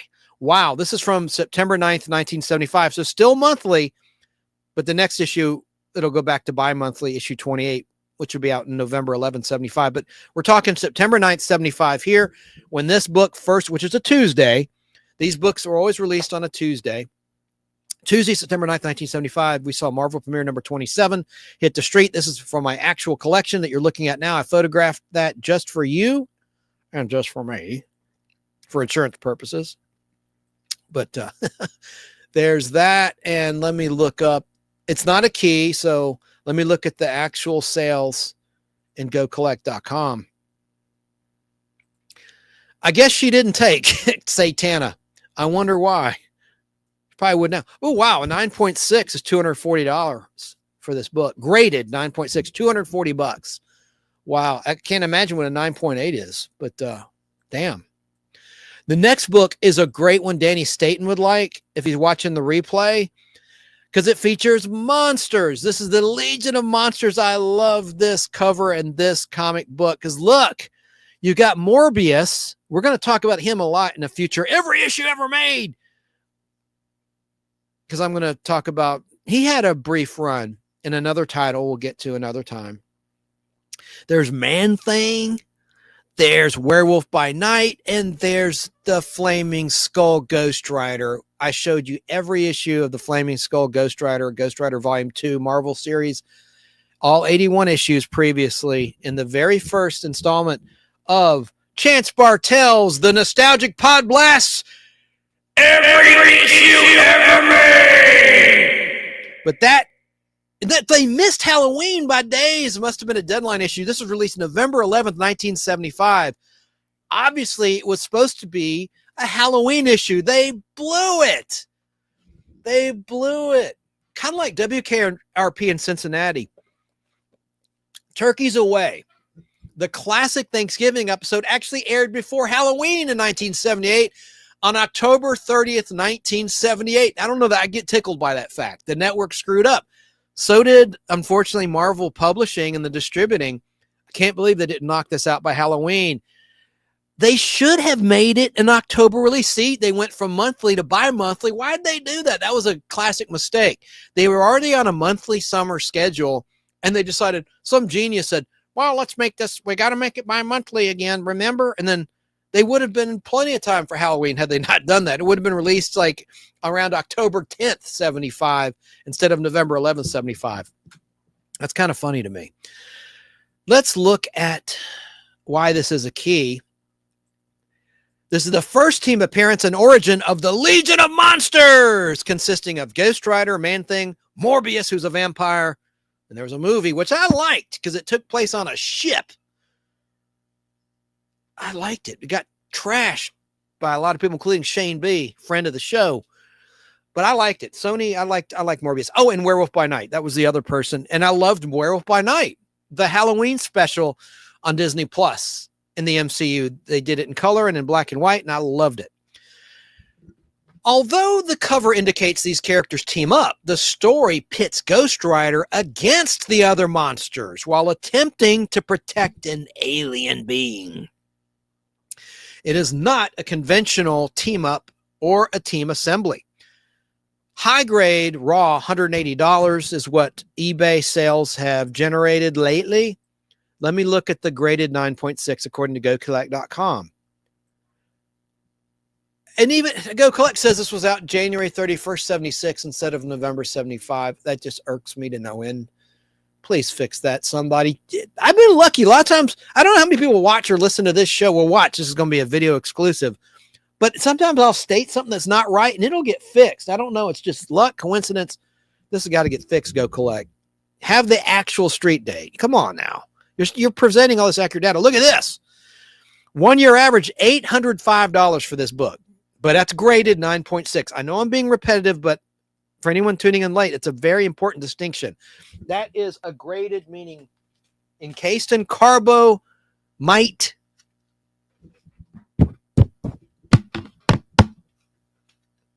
Graded copy. With a serial number and everything. $805 is the 1 year average. 90-day average is $765 for this book. How about that? So that's a pretty good key. If you can find this on the cheap, get it in any condition. I mean, it's just Cool story, cool art. All right, let's go on to issue 29. I've got to get through 61, and I've already gone an hour and a half. I thought I'd only go 90 minutes. Look at me. I keep digressing. Here's issue 29. What the Liberty Legion. This was out in real time on January 6th, 1976, the bicentennial year 1976. We're going to have a special year in 2025. The 2026, the 250th anniversary of the formation of the United States of America. That's pretty cool. But in 1976, it was the bicentennial. Yeah, bicentennial year. So what, 2026 will be, wait a minute. I got to do some math.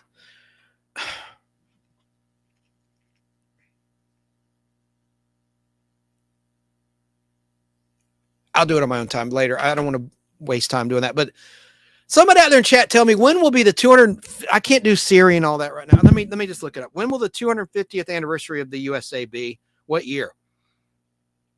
Good grief. Hang on. Let me just look it up real quick. When is the, gosh darn it. When is the, what year meaning? 250th anniversary. My dad's a numbers genius. I'm a numbers idiot. I'm good with words. I said 259th. No, a typo. When is the 250th anniversary of America? 2026. Okay, yeah, 76. It's not hard math, Chance. I'm talking to myself like a psycho. That was a dumb little brain fart there. All right, so this was out January 6, 76, bicentennial 76, the 200th anniversary of America, the Liberty Legion, issue 29. Let me look at the values here. This is a key because it's the first team appearance of the Liberty Legion. The members of the Liberty Legion include the Patriot, the Red Raven, the Thin Man, Miss America, Jack Frost, Whizzer, like take a whiz, Whizzer, and Blue Diamond. But this is only commanding $18 on eBay raw in high grade. Let me look at Go Collect for that 9.6 price. It has sold for $70 fair market value, $88 the last 90 days. $88. That might be one to invest in. Again, I'm not an investor. I'm a collector. I'm a lover of comic books. But I'm just telling you, it might be a good one to pick up with the 250th anniversary of America coming up. You never know if these guys will turn up in a streaming Disney Plus show or a movie, even if it's a throwaway line or a throwaway joke, you know, in a Captain America movie. But anyway, there's that. So they returned in the next issue, and that was out January 6, 76. I did say that. March 2nd, 76 saw the second appearance of the Liberty Legion. Ooh, sorry about that cover. It's showing the red skull with a very nasty symbol on his chest. But I won't even say what it is. There's Marvel Premiere issue 30 from March 2nd, 1976. Let me look up the information. It's not a key according to Key Collector. Let me just look at the values. Go Collect. Coming right up. $120, 9.6 graded is the FMV fair market value. The 1 year average is just $68 of actual sales over the last year in this bad economy. We have a new character coming into play in the next issue of Marvel Premiere, which is issue 31, which is right here from my collection. This is released on May the 4th be with you, just about a year before Star Wars blasted on the movie screens in 1977. On May 25th, 77, a limited release. Year before that, on May 4th, 1976, before there even was a May the 4th be with you, Marvel Premiere number 31 hit the scene and introduced the man brute called Wood God, a birthday nightmare. Let me look up. I'll get to the comments in a second. I see several comments have come in. Only $5 in high grade, ungraded on eBay lately for that. You never know. You just never know when a character is going to become a thing with the MCU cranking out product. They're filming now over in England, which hurts my heart because I'm in the Atlanta, Georgia area. And they were filming a lot of things here, as well as New Orleans, Louisiana, and other parts of the U.S. and Canada. And they're in England now filming Fantastic Four. I bet it wraps soon. This in a 9.6 graded, let's see, only $53. And not many have been graded of this book. This says this sale was from September 29th, 2018, many, many years ago. $53, graded 9.6. So not many of these have been graded. I'm telling you, it could be a sleeper hit down the line. Here's issue number 32 of Marvel Premiere. A new character is introduced. Again, this is from July 6th, 1976. Missed it by that much, by 2 days. The 4th of July, Independence Day. But there's issue 32 with this character. Let me look at the values. Monarch Starstalker. That's a very awkward character name. Starstalker. Like, that was Luke Skywalker's original name, Starkiller. Lucas made a change. All right. 1 year average of a 9.6 is $50. This is sold for $50 in a 9.6 grade. And then Key Collector says, first appearance of Monarch Starstalker, a space pirate and bounty hunter, only $5 raw in recent eBay sales. The next issue, again, this was a storyboard. Marvel Premiere, Marvel Spotlight, Marvel Feature was a storyboard springboard to see how well a character would take with the public and would sell, and see if it was, if it warranted its own title down the line. Now look, inside of my copy is what's called a Mark Jewelers insert. This was a military copy, meaning there were comic books, Marvel comic books in DC distributed to military bases, and they would have this insert for wedding rings, engagement rings.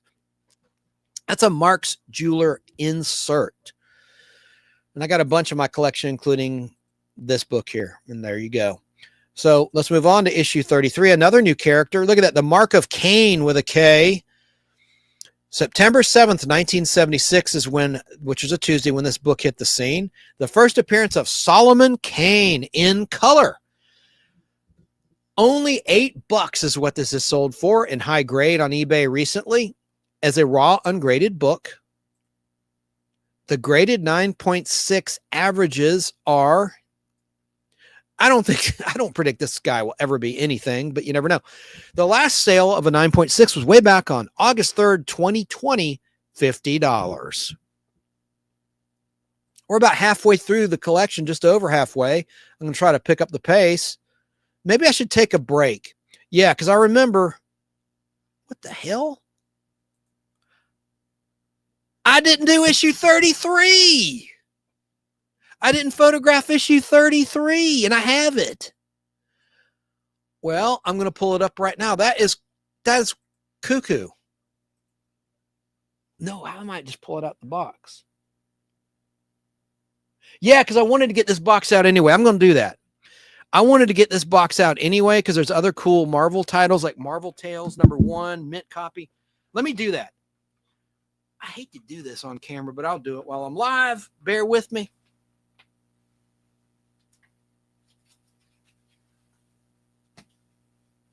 I wanted to do this anyway, and I forgot, so it's okay.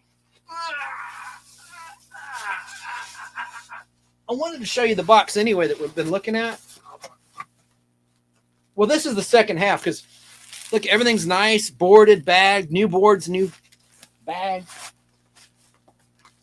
It's right here. And it was the first one. Oh, I better change my camera shot. It was the first one in this box. Everything's alphabetical. Okay, there's issue 35 with the 3D man from my collection. I hate the glare.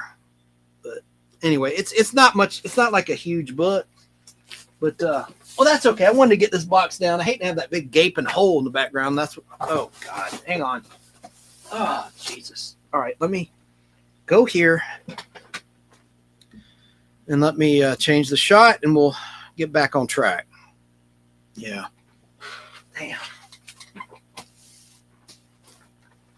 All right. Let me look at the chat. Let's see what's going on with the chat here. Let me change my shot yet again. I need to take a breath. I need to breathe.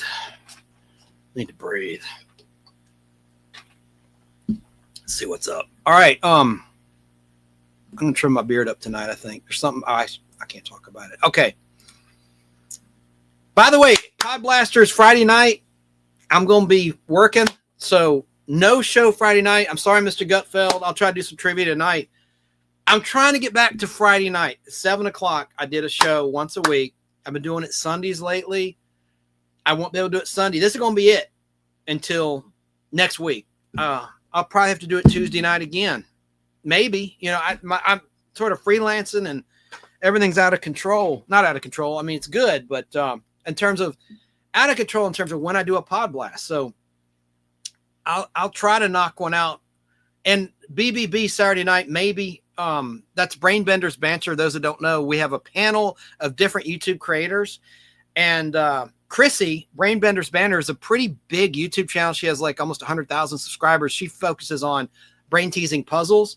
And she's really sweet. She lives in Northern California and she runs a trucking company. She says it on the air, so I'm not, you know, betraying any confidence or saying something I shouldn't be saying. But she had, and I've been busy the last few Saturdays. I was on last Saturday. The topic is comfort foods, foods that make you think of how you felt when you're a kid eating with your parents. Comfort foods. Mine was pot roast, you know, and of course meatloaf. There's all sorts of dishes. So we started that series leading up to Thanksgiving. We did a bunch of shows about horror movies leading up to Halloween.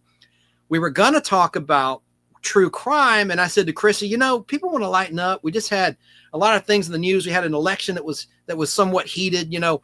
Let's talk about something that brings people together, and that's comfort food. Let's comfort. And so she agreed. And so that's what we're going to be talking about. I'm going to show pictures. But what are your favorite comfort foods? I'd like to know in the comments as we continue on with this comic book live stream tonight. I did do a picture. I've lost my mind. I did do a picture of it. But that's beside. All right, let me get to the comments. I don't know why I thought I didn't do a picture of that. Well, I needed to take the box down anyway. Oh my God. I knew I did. I'm like, I photographed each and every issue from my collection.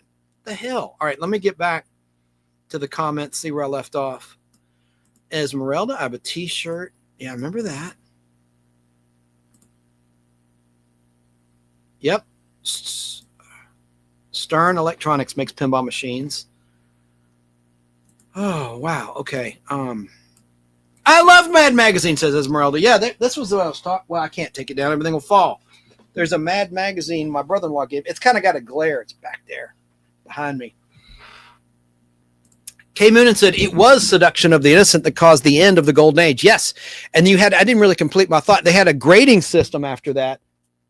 Like, see that little stamp approved by the Comics Code Authority? It was like censorship of comic books. It really tied the hands of comic book creators, artists, writers, but they got around it. Like Stan Lee did 3 issues of Amazing Spider-Man, not approved by the Comics Code Authority. It dealt with drug abuse. It was a warning against abusing hard drugs. And it was a Green Goblin storyline, issues 96, 97, and 98 of Amazing Spider-Man. Of course, I have them. I sound like such a cocky sumbitch.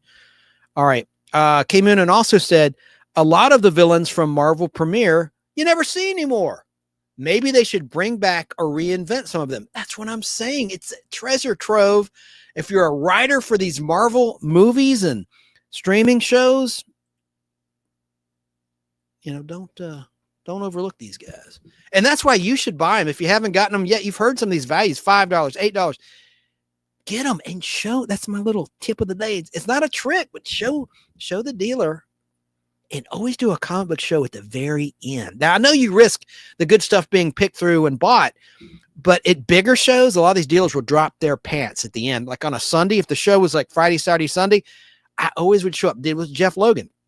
Recently, we show up at the end on a Sunday. For one thing, in Atlanta, parking's free on Sunday in downtown Atlanta. So I love that. I park for free on the street as long as your car's still there when you get back. But you go there and they will negotiate. They would rather have cash in hand than have to carry boxes back to the U-Haul.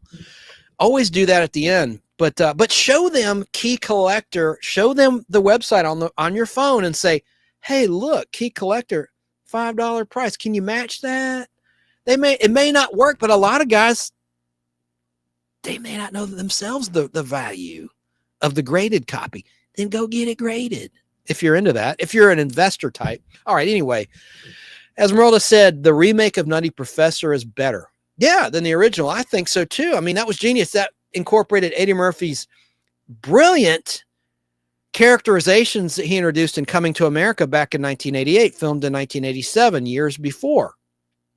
He brought it back when he shot Nutty Professor in 95, released in 96. Never laughed harder than it. Eddie Murphy's probably my favorite living comedian right now. And Carlin before that, if we want to talk about some of their deceased, Richard Pryor, but I digress. Kay Moonen said, Hercules does not seem to be very popular. His Marvel Legends figure sat on clearance at my GameStop retail store for over a year. I've got the first appearance of Marvel's Hercules. Do you know when that was? What book that was? Kay Moonen? I'll just tell you. Journey to Mystery Annual 1. I got 2 copies of it. Nice shape. Back in 1964. Yeah, 1964. I'm right. Kay Moonen says, never heard of Satana. I know. And kind of a cool character, you know. I'm not into the occult or anything, but I have a character I've talked about on one of my unboxings I need to develop. I still haven't drawn her. I thought of a great name, great concept for an evil female character that all guys can relate to that have ever dated someone bipolar or just mean. Oh, I can't wait. I can't wait. Okay. I can't wait to see if it'll take off. All right. Probably won't. No. Okay. Let me continue with the comments. It's Demoness. That's the name I came up with. Demoness. Like a demon, a demoness. Like a lioness, a demoness. And I already have the concept. I just need to put it on paper and ink, pen and ink. Don't copy me. It's a great concept. I have it. I know it would take. All right. Because of things I want to do with that character. All right. Esmeralda said, I love it. I love it. The villain is a redhead. They got that right. We are diabolical. Yeah. Esmeralda's told me she's got red hair. Yeah. That's Satana. She's a redhead. Esmeralda also said, I swear to all that is holy, I thought turkeys could fly. Yeah, the line from WKRP in Cincinnati, the classic Thanksgiving episode from their very first season. And at that point in time, WKRP almost got canceled. I mean, after like the first several episodes, it was not doing well in the ratings. And then that episode aired and shot up, and it lasted 4 seasons. Esmeralda, yes, wild turkeys can fly. They just don't fly long distances or to high altitudes. Yep. And then she said to him, well, I was trying to channel WKRP in Cincinnati when they threw turkeys out of a helicopter for Thanksgiving. Yes, yes, yes. Kay Moonen says, I never cared for Bucky, meaning the sidekick of Captain America, of course, Bucky Barnes. I always preferred him as Winter Soldier. Too bad Winter Soldier comics are all modern. Yeah, I have all those thanks to that collection I bought. But I meant to mention this the other day, I always loved the Teen Brigade. Remember Rick Jones? He was the reason the Incredible Hulk became the Incredible Hulk. He stumbled in his car. He's on his harmonica in his convertible in the middle of a military desert testing site of the gamma bomb. And then Bruce Banner says, there's some kid out there. And then he throws him in a ditch and the bomb goes off and Bruce Banner gets eradicated with gamma rays and gamma radiation, becoming the Incredible Hulk. But Rick Jones, the character he saved, later became an ally of Banner. He was one of the first to discover, if not the first, that Banner and the Hulk are one and the same. And he had a teen brigade of people on ham radio all over the country communicating with each other. This is in the comic books. I love that aspect of the teen brigade, the teenage brigade. And they, before the internet, they were staying in constant communication through ham radios and radio and walkie-talkies and things like that. It was kind of cool. Kay Moonen says, Esmeralda about WKRP. What? Did they actually do that? Did they ever think one of those turkeys could have just fallen on someone or gotten caught in the helicopter blades on accident? Well, Kay Moonen, it wasn't a reality show. It was a sitcom. But yeah, I mean, you should watch it. It's a classic. Look it up on YouTube. WKRP Thanksgiving will probably pull it up. It's just a silly comedy show based on a radio station in Cincinnati, WKRP in Cincinnati. And it was based on some radio guys in the Atlanta, Georgia area, actually. the whole concept of the show, and it debuted in September 1978. And Esmeralda said, back to K. Moon, and yes, that was an episode of WKRP in Cincinnati. They dumped out turkeys and they hit the parking lot because they could not fly. They were domesticated turkeys. And then K. Moon said back, that must have been a mess. I feel sorry for the poor sap that had to clean it up. I think K. Moonan's like in his 20s down in Florida State. Esmeralda said to K. Moonan, me too, but it was a well-written and funny episode and a classic of WKRP in Cincinnati. Oh, and since I mentioned Brainbender's Banner, Keebler, one of my lovely angels, has linked up for those looking at the chat how you can subscribe and watch us on our Saturday night panel, and I will be back. Hopefully this Saturday night, because I like the topic of comfort foods, and not just comfort foods, sexy time foods. What's your favorite romantic food? What's your favorite guilty pleasure food? We're going to cover it all. What's your favorite candy, your favorite soda? Then and now. And we have people on our panel that are vegans and that don't eat, they're vegetarians, and it's a diverse panel. K. Moon says, awesome live stream. I'll have to catch a replay. See you all again. Have a great week, everybody. You missed number 34 to show, says Keebler. Okay, maybe I did. Good night, man. Good night. Good night. Okay, so let's get back to it. I didn't show 34. Yeah, there's 34. Thank you. Continuing Mark of Cain. Didn't mean to yell into your ears there. Mark of Cain, we talked about that. That was from 33, was issue 33 was from September 7th, 1976. Well, 34 hit the public on Tuesday, November 2nd, 1976. Let me see if there's any interesting notes about that. There's not in the key collector. Let me look at Go Collect. I want to give you the values of each and every book. I bet this one, because it's not the first appearance, it's going to be just a nothing book. 9.6 actual graded sales of this. What the hell? $120? Why? Why? $120? That's a surprise. But there's no 1 year, 90 day, or 30 day average. It just says FMV, fair market value, $120 based on actual sales. Damn, a 9.2 is $55, and a 9.8 is probably 200 at least. But I can't see the actual number for the 9.8. I'll be, as they said in Titanic, I'll be G damned. Wow. Wow, this is not even the first appearance.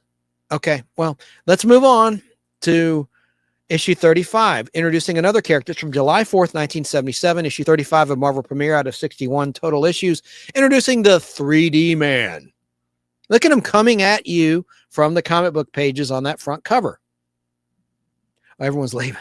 All right. Esmeralda says in Washington State, got to run. Husband is home. Great show, Chance. And I know she'll catch the replay. I appreciate you being there.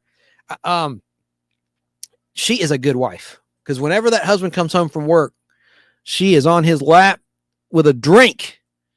Her words, not mine. Okay, this is the first appearance and origin of 3D Man, Charles Chandler. That's his alter ego. High raw grade, $6. Let me look at graded. I think the 3D Man could be a shoe-in to be a thing. 3D movies kind of went away in recent years. That's 9.6, $85 FMV, fair market value. The 1 year average is $50. See, that's a lot more than what key collector. That's why I always show the comic book seller key collector so you can get a cheap price. Now, issue 36 continued the 3D Man. I think I have a couple copies of this. This is from March 1st, 1977, actual street date. That was a Tuesday. Nothing on the key side. Let me look at the actual. I will be shocked if this sells for more than 59.6 grade, because it's not a first appearance. Oh my God, $75. I'm wrong again. Actual sales. There's 4 actual recent sales of a 9.6 graded, $75. That's more than I would have given this credit for. And I have 2 copies of it, but they're not graded. Damn. Holy smokes. Move on to issue 37 now. 3D Man is still continuing on. I guess the sales weren't bad, because as you see, it's bi-monthly. It's not the summer months. So we went from March 1st to May 3rd, 77. Not a key. Let me see what folks are shelling out for a 9.6 graded copy of this. Very comic book from my collection. $110 FMV. Wow. That is surprising. The next one is a key. Let's try to pick up the pace. Weird World, issue 38. This is from July 26th, 1977. This is the introduction of Weird World in standard comic book format. Previously appeared in Marvel Super Action #1. That's a reprint title of Captain America issue 100. They reprinted issue 100 in abridged form, meaning they cut out 3 pages to save money. In the mid to late 1970s, the reprint titles like Marvel Tales, which reprinted Amazing Spider-Man, they wouldn't even reprint the whole book. They left key pages out because paper was costing more to produce, and there were more pages per comic book in the 60s than in the mid to late 1970s. So they literally edited in the reprint key comic books. And thank gosh, in 1981, when Marvel Tales began reprinting Amazing Spider-Man, starting with Amazing Fantasy 15, they abandoned that practice and they reprinted the entire issue, every single panel, starting in 1981 with the Steve Ditko, Jack Kirby classic Amazing Spider-Man issues. All right, so Weird World, let me look at the graded copy of this, issue 38. See what it's been selling for.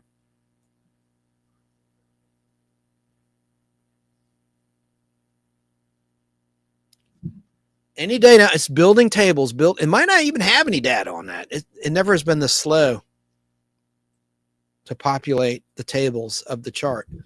I'm looking at a chart of actual sales. Is this thing still on? Okay. Gosh darn it. Well, let me test one thing, y'all. I'm in Atlanta, Georgia. Okay, so it's not my connection. The previous issue pulled up fine. I don't know why this one won't. Now, all right, here it comes. There it is. $60 is the 1-year average of a 9.6 slabbed graded copy of this book right here, Marvel Premiere 38. Let's go on to 39. We have another interesting shift. Now it's Torpedo, Marvel Premiere featuring the Torpedo. What a weird character. From September 27th, 1977. Let's see what this guy's selling for. Marvel Premiere issue 39. Graded 9.6. $65. Okay, we're going to move on. Here's issue 40 of Marvel Premiere, again with the Torpedo, from November 22nd, day after my birthday, 1977. It is not a key. According to Key Collector, that doesn't mean it's the gospel, but I don't think it is because it's not the first appearance of the Torpedo. But it's been selling in a graded 9.6 for $50. All right, let's continue along. This is a first appearance of a team called Seeker 3000, issue 41 of Marvel Premiere. It's from January 24th, 1978. First team appearance. Ungraded, only $5 according to Key Collector. I seriously find that hard to believe. But look at that cover art by Dave Cockrum, who had drawn the X-Men before John Byrne took over the art in that book. And then Cockrum got it back when Byrne left X-Men after issue 143 to take over the Fantastic Four with issue 232 of that book. Fantastic Four. Okay, this is selling for $9.6, $32 fair market value, but the 1-year average is $51 for the book you see here on your screen. I love this cover of this next one. This is from March 28th, 1978. I love Tigra, the feline fury. Tigra, her origin goes back to the cat. It's a long story. Felicia Hardy, the cat, and all the. she evolved. She got transformed into this creature you see here, Tigra, who is a superhero. She's a superheroine. But this is from March 28th. And she's had her own title, Marvel Chillers. She had her own book for a while. This would have been after that book ended. But it's not listed as a key. Let me just look up the sales of issue 42. We're going to get some cool issues coming up. Offbeat stuff. Not just superheroes and superheroines and supervillains, but some other pop culture influences like Alice Cooper and the like. Oh, this one's only $24. Okay, because it's not a first appearance, but I like that cover. All right, let's move along. We got 61 issues to get through. Here's issue 43 from May 23rd, 1978. Paladin, not to be confused with the Western television program Paladin, but there's Marvel premiere Paladin, May 23rd, 1978.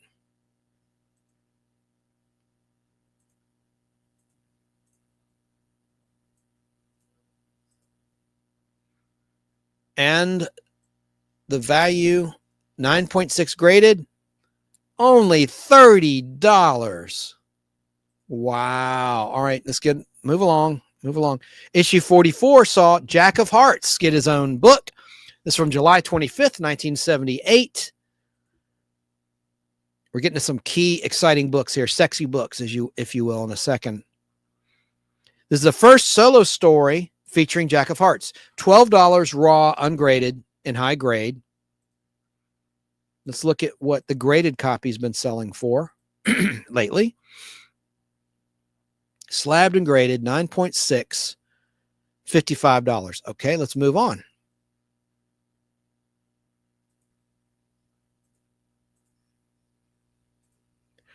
Marvel premiere number 45 from September 26, 1976. See what they did? They skipped in 78, summer of 78, going monthly. They stayed in the bi-monthly distribution cycle in the summer of 78, unlike the summer of 73, 74, 75, 76, no, 70, yeah.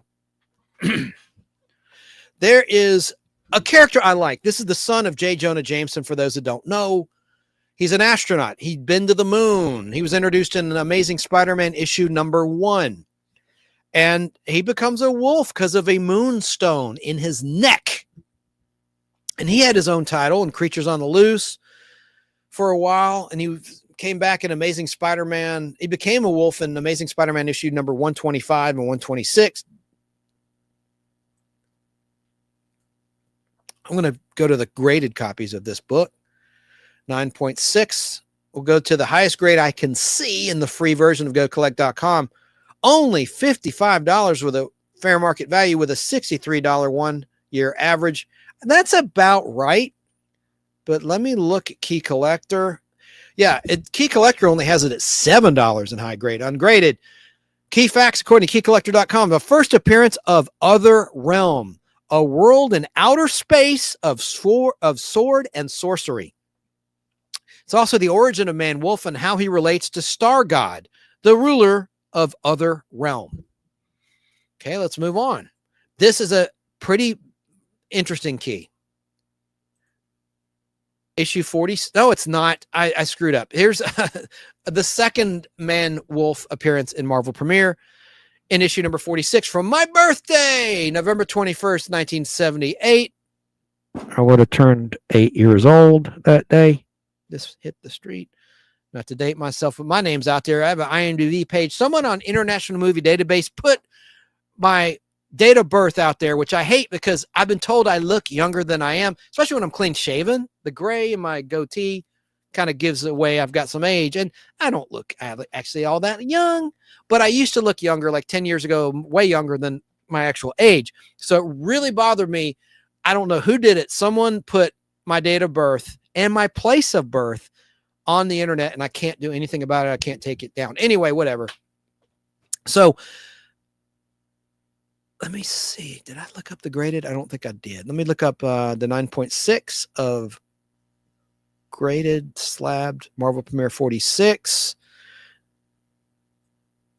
$75 is the FMV, 9.6 graded. Okay, let's move on to a very cool comic book in this series. Issue 47, because it's the first appearance of Scott Lang, the movie Ant-Man. Paul Rudd plays him, of course, in the MCU. There's my copy. It's in really nice shape. I only have one copy. This is from January 23rd, 1979. And I'll tell you another interesting pop culture anecdote. Let me change my camera shot. Oops. All right. The show, oh, damn. The show The Ropers, spinoff of Three's Company. In the first issue of The Ropers, you see a comic book with the kid who lived next door to the Helen and Stanley Roper. And he's reading this book. And they altered it to take off Ant-Man. You know, they copied and pasted old school. But it's this comic book is what the kid is reading. In the first spinoff Three's Company episode of The Ropers, and they just recently released The Ropers uncut for the first time since its original air date on DVD. And I think it's only $50. You can get all 8 seasons of Three's Company, all 28 episodes of The Ropers, which is a season and a half, and all of the whole one season of Three's a Crowd. Now, I know Three's a Crowd's not great, but it's not as bad as people say. But The Ropers, I contend, was not as bad as the haters on the internet say. Most of the people never even watched the show. It was the same writer, same style, same sex appeal, same everything. And you had a lot of the Three's Company characters visiting the Ropers in that show, like the season 2 premiere where Jack, Janet, and Chrissy visited the Ropers. Larry, one of the only 2 surviving main cast members of the Ropers, Larry Dallas, used car salesman, visited the Ropers in season 1. Season 1 of the Ropers debuted in the second half of season 3 of the Ropers, right? So pretty early on, they spun them off. And Norman Fell, who played Stanley Roper, was all against it. He did not want to do it. He's like, I'm on a hit show. I don't want to leave. And he goes, give me a guarantee. They say, okay, well, if it doesn't go 2 years, we'll let you come back to Three's Company. And of course, they brought Don Knotts back as Ralph Furley, the new landlord. He was a hit too. And they're like, well, the show technically went 2 seasons. No, I meant 2 full years. They got him. They got Norman Fell. Anyway, I digress. So if you watch the Ropers' first episode in syndication, which is on Tubi TV, I believe, it's out there for free and might be on the internet, but I know it's on Tubi, I believe, and in edited form. It's the 23-minute, not the 25-minute. Basically, in the DVDs, you're gaining 2.5 to 3 minutes of stuff that's not been seen since the original air date. Most of that is an epilogue, which makes the whole sitcom come full circle and the story make more sense, or there's a resolution to something that's been going on. Now, I will say this, when the Ropers jumped the shark is when Jenny came along. Jenny was, I was going to say stowaway, but she broke into the Ropers' townhouse and was asleep in their attic. She was like, not a runaway, because I think she was in her 20s, but she just was like a derelict, right? And I like that actress Vance, you know, and I think she lives in Atlanta too. Nothing against her, just I thought the show jumped the shark when she showed up. Anyway, I digress. But the ones before Jenny came along were pretty damn good. All right, so you open this book up that introduces the next generation of Ant-Man, Scott Lang, taking over from Hank Pym. There's page 1 of my actual book. You open up, it's a real nice copy right there. And the redheaded kid was mangling this copy in that first episode of The Ropers. What was that kid? Cohen was the actor who played him. Jeffrey Brooks III. But what was the kid's name? Hold it. Stop it. Stop everything. I got to look it up. Not Davy, but let me look that up. I know it. It's in my mind. I hate it when I don't have my instant recall firing on all thrusters like it should. What was that kid's name? The character. Cohen. Let me just put his last name. Cohen. He little redheaded kid. He had a boxy haircut. David Brooks. Little David Brooks. Okay. Son of snob Jeffrey Brooks III, the real estate agent. Okay. Let's open up this book. My actual copy I just did. There's that. And let's look at the values of this book. Key facts. First appearance of Scott Lang as Ant-Man in costume. First appearance of Cassie Lang, the daughter of Scott Lang, later becomes Stature and then Stinger. Now, according to this article from January 2023, Cassie Lang is expected to appear in Young Avengers, a new project. So this book is going to spike again. This is the first appearance of Darren Cross, who later becomes Yellow Jacket in the Avengers.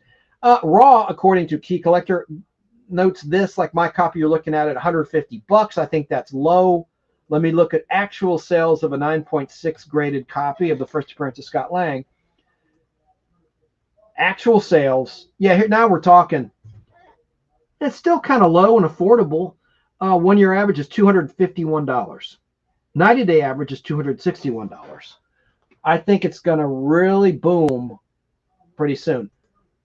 And my favorite artist, John Byrne, drew this cover. One of my favorite comic book artists. Here's the next issue.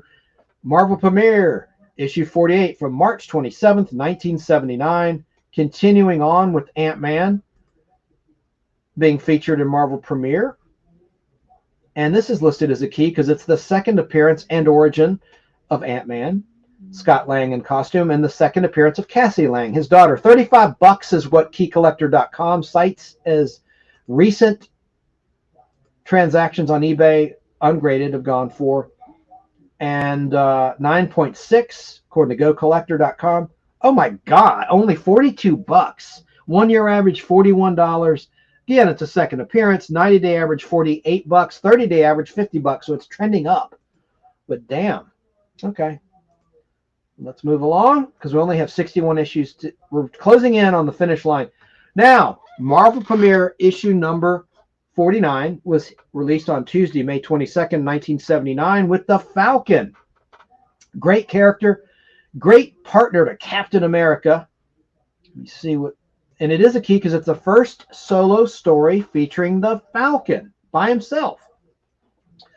Raw on eBay in high grade, $25. Let me see what the actual sales have done according to gocollect.com. In the 9.6 grade. Okay, $47. $50 fair market value, $47 1 year average of actual online and in-person auctions of graded copies of this book. Ready for this one? Now, music lovers, here it is finally, the Alice Cooper issue. There's my copy. I have 2 copies of this. It was in a collection I recently bought as well, but this is a better copy, my copy from my collection. This is from July 24th, 1979. Alice Cooper getting carried away. Coming to take you away. Ha ha, hee hee, ha ha, to the funny farm. This is the first appearance of Alice Cooper in comics. High grade raw, $100. C note, let's see what a 9.6 graded copy of this book goes for. That's why I love Marvel Premiere. It was so diverse, so different with who they featured. $120 fair market value, 9.6. 1 year average, $132 in actual sales of a 9.6. Let's move on. So Marvel Premiere issue 51 from September 25th, 1979. The Black Panther is featured. And look what it says on the cover. I'll just read it. Ugh. Where the hell is it? Because I can't see that small. Here it is. Here it is. Marvel's #1 black superhero. That's pretty cool. This is the copy you see pictured there from my box. I took it out of the bag and board to photograph for you yesterday. I didn't want all that glare. That's why I did it.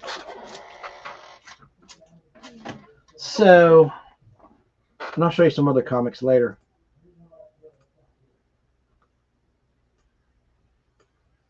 Ew, it's not a key according to Key Collector. I don't mean to say ew, like that's a big deal. Let me just see what the 9.6 is going for. Damn, I almost messed up and lost the whole website. All right, issue 51, 9.6 is sold for, oh, we only have about 10 more to go. And then I might do some trivia if anyone's still out there. I haven't bored anyone to tears that doesn't give a flip about comic books. $110.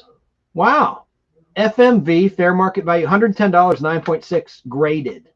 That's surprising because it's not a first appearance. First appearance of Black Panther was in what? Fantastic Four issue number 52 from 1966. Introducing that character. Stan Lee, Jack Kirby created him.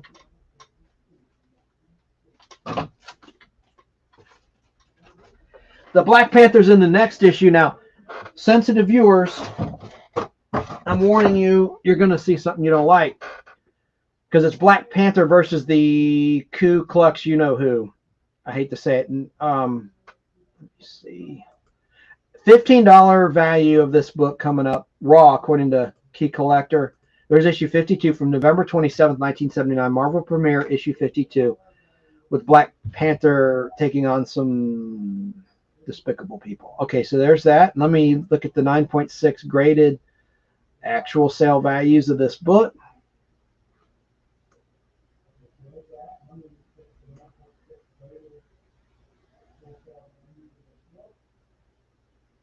One-year average $95, fair market value $100. Okay, let's move along to another issue. Now we're going to get some more diverse stuff in this title. Let me check my settings. Yep. It screwed up on me. Now my mic is back. Check, check. Check. Yep. Sorry about that. It defaulted to my computer microphone there for a minute. I'm back. All right, on my board. Let's move on. That's from November 27, 79. Here's issue 53, still with Black Panther. Look at that. The Rage of the Soul Strangler. Controversial cover because you have, you know, I'm not even going to say out loud. That's from January 22nd, 1980. So welcome to the 1980s. It's the 1980s in real time as we go in our little time capsule here. Controversial cover by Frank Miller, who later did The Dark Knight on DC, Batman, The Dark Knight in 1985, and Daredevil. Before that, he created Elektra, the love of Daredevil's life. All right, high grade, slab $25 according to Key Collector for this book. Graded for issue number 53 of Marvel Premiere. It is has sold for $120. Okay. FMV. Let's move along. So the next issue did not feature the Black Panther. Now we're getting into Western territory. March 25th, 1980. Yeah, the coming of Caleb Hammer. Kind of strange.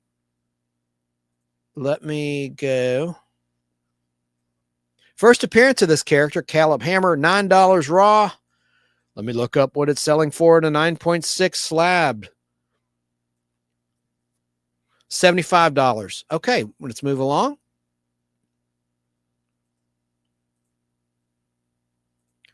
Here's Marvel Premiere issue 55. Talked about it earlier. There's Wonder Man. Not a character I care about too much. I think he's just not very original, even though he was created by Stan Lee and Jack Kirby. The architects of cool. But this is from May 27th, 1980. He's only in this one issue of Marvel Premiere. It's the first solo story featuring Wonder Man. Let's see what it's selling for. $30 in high grade raw. That's surprising it's that high. Let's look at the graded copies. And mine's, as you can see, it's in almost perfect condition. And Wonder Man's going to be in the MCU. If you know, he's going to be something in the MCU. Maybe they'll do something with the character that's respectable or interesting. $80 FMV, 1 year average, only $41, graded 9.6. Let's move along to something even more interesting than that. This guy, Dominique Fortune. I like this character. Here's issue 56 of 61 of Marvel Premiere. First hit the street on July 22nd, 1980. That was a Tuesday on newsstands and comic book spinner racks. $5 is all you'll get for it on eBay in raw, high grade, graded. Let's see what it's been selling for. I like Howard Chaykin. That's one of the artists on here. He's just an underrated, great comic book artist. Only $21 it sold on August 29th, 2021, way back then. Wow. 9.6, $21. All right. Well, it's not a first appearance, so it's not so shocking. This is kind of surprising and shocking. Look who's featured in the next issue. Doctor Who.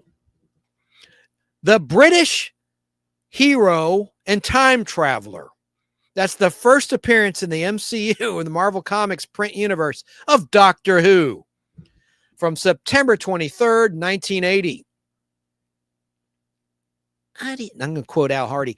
I didn't care for that. I thought it looked cheap, like Dark Shadows, like a soap opera, videotape, not filmed. But that was a prejudgment because now I've warmed up to things that were shot on videotape that are fantasy oriented or dramatic. And I like soap operas. I like General Hospital going back to 1981, Luke and Laura. When I was a little kid, I watched that and watched the Ice Princess storyline where a Carradine was going to freeze Point Charles with a weather control machine played by John Colicos, who was Baltar in Battlestar Galactica a few years before. But anyway, there's that Doctor Who in Marvel Premiere. And this lasted several issues. Let's look at the values. This is a key. The first appearance of the fourth Doctor Who in U.S. comic books. And there were United Kingdom stories reprinted here. $25 in high grade raw, meaning ungraded, but a graded 9.6. I can't see the 9.8 again. $75 FMV, but a 1 year average of $100. So it's ticking up. $100 for that book. If it's graded a 9.6, and 9.8 is even more. The next issue from November 25th, 1980. Here's issue 58, still featuring Doctor Who. I like these covers. I like the colors they used. I don't think that'll be a key. That's the last, I guess that's the last. Okay, I can turn off Key Collector, not refer to that anymore. We're done with Key Collector. According to Key Collector, no more of the Marvel premieres that remain are key issues. So let's continue with just looking at the actual sales of graded 9.6. This is $55. Okay, cool. We can move along. We're starting to, I see the finish line in sight of every issue ever made of Marvel Premiere. There's number 59 of 61 from January 20th, 1981.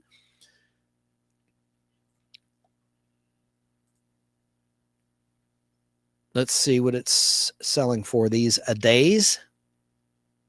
$65, graded 9.6. Okay.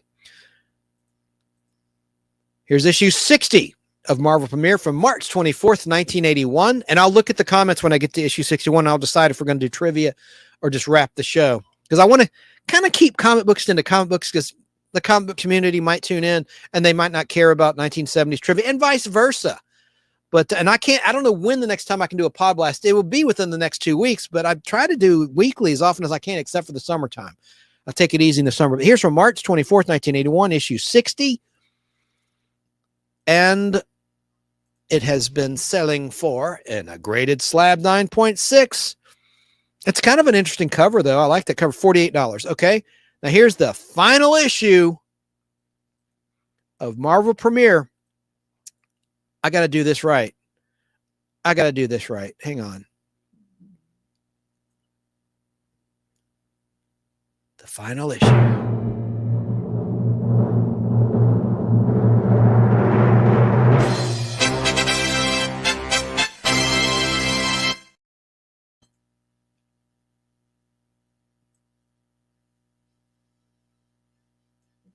'61, featuring of all characters, Star-Lord, who moviegoers know from the Guardians of the Galaxy trilogy, directed by James Gunn. That's Star-Lord. He was introduced in 1977 in Marvel Preview magazine. I think it was 1977. Maybe it was 76. Let me look that up. I don't want to say, I want this to be completely historically accurate. Star-Lord was introduced, okay, in print. Hang on, in print, add that detail. Not having a D key on this computer is a real drag. Oh, hang on a second, guys. There's a British. Oh, good Lord. Let me put Marvel in there just a sec, and I'll get to the chat. Yeah, he first appeared in Marvel Preview. I'm right. Marvel Magazine, issue 4. And that's going to be wrong. It says January 76. I'm going to look up the street date. Hang on. Marvel Preview, number 4. Give you a sense of how long this character's been around. Hang on. Hang on. I want the actual street date. I have my little sources. October 14th, 1975. Just before Halloween 75 is when Star-Lord was first introduced in a Marvel magazine, Marvel Preview. Magazine, not a comic book. All right, cool. Now let's look at the value of a 9.6 graded, then we can chuck it. We can talk about other things. 9.6 slab on this book, $38. There you have it. So that's every issue ever made of Marvel Preview. And we went back. There's the first one I'll show once again. I'm not going to go back and click them all. I should, though. Maybe that'd be cool. Not to talk, but there's number 1 with the Gil Kane cover. First appearance of the Adam Warlock. And then there's the opening illustrator review. There's issue 2, issue 3. Opening the first splash page of issue 3, issue 4, issue 5, issue 6.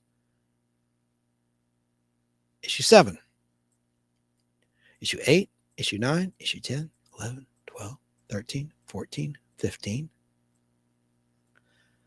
15, splash page 1, issue 16 of Marvel Preview, 17, 18, 19. Issue 20, 21, 22, 23, 24, 25, 26, 27. 28, 29, 30, 31, 32.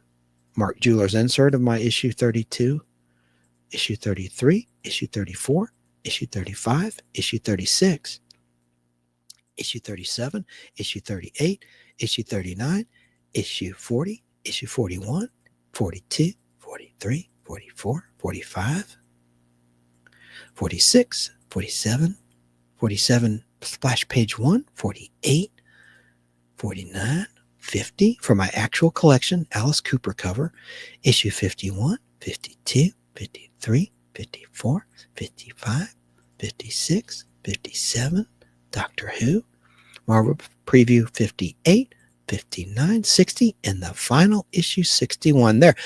If only I did that from the get-go, right? But I want to give you information. Now let's see who's in chat. Who's still with us? Who's still with us? Let me see here. Oh, yeah. Hang on. Yeah, I got to run now. Shh. You have a baby face. Thanks. Except for my neck. I shouldn't reveal my or talk about my weaknesses. Hey, Tracy's Fractured History and More.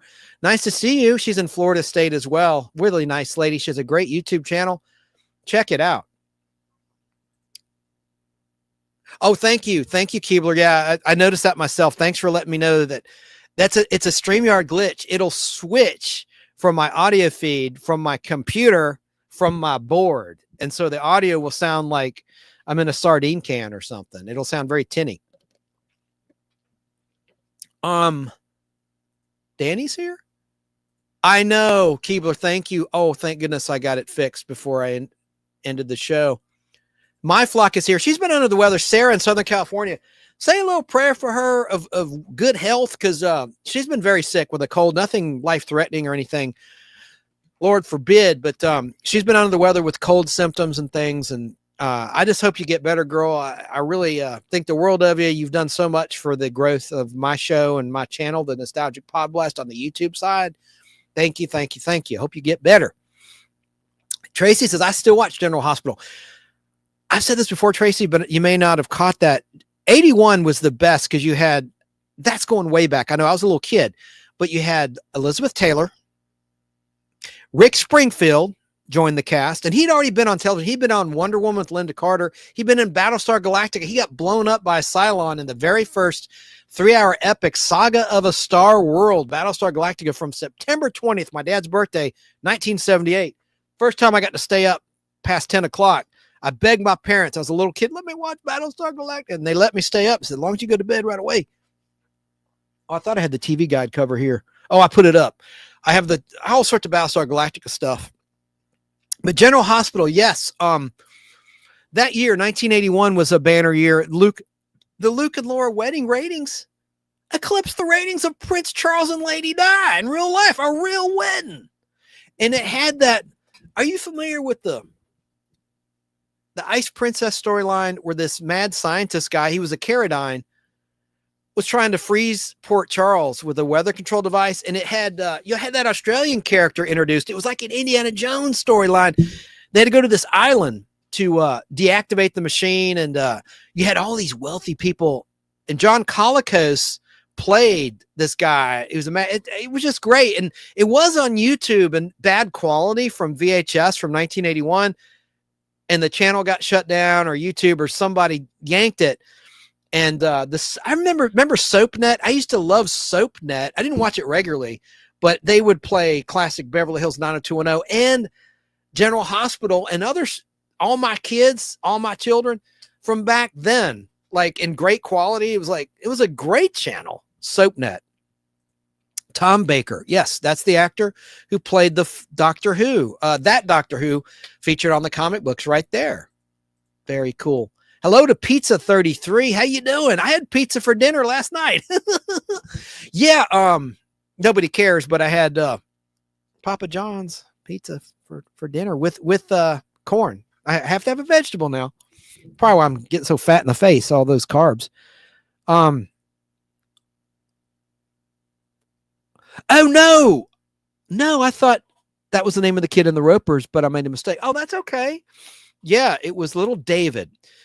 Jeffrey Brooks III's son with Anne Brooks, played by the actress who was in, I almost said Village of the Damned, but that wouldn't be right. Bad Seed, Patricia McCormick. She was very pretty. I love the Ropers, and I can't wait to get the DVDs off for the first time since I was a kid, get to see the Ropers uncut. I mean, with the missing 3 minutes intact, except for some. TV Land aired some of the episodes, not uncut, but recut 20 years ago to celebrate Three's Company first being released on DVD. And TV Land did a marathon of Three's Company, but they also showed a handful of Ropers and Three's a Crowd episodes, but they were freshly minted episodes with the epilogues intact. So what did I do? This is inside baseball. I had recorded the Ropers off WVEU TV 69 here in Atlanta in the early 1990s, and I edited together the TV Land 2004 cut with the syndicated, and I edited together an uncut episode, but they only aired on TV Land a few of them.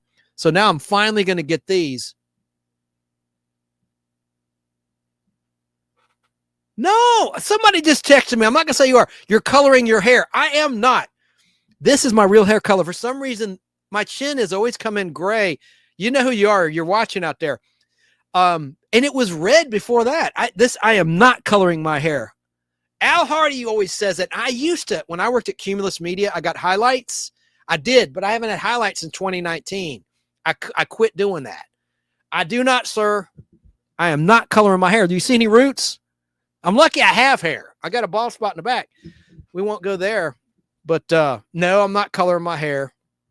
That's funny. He's messing with me.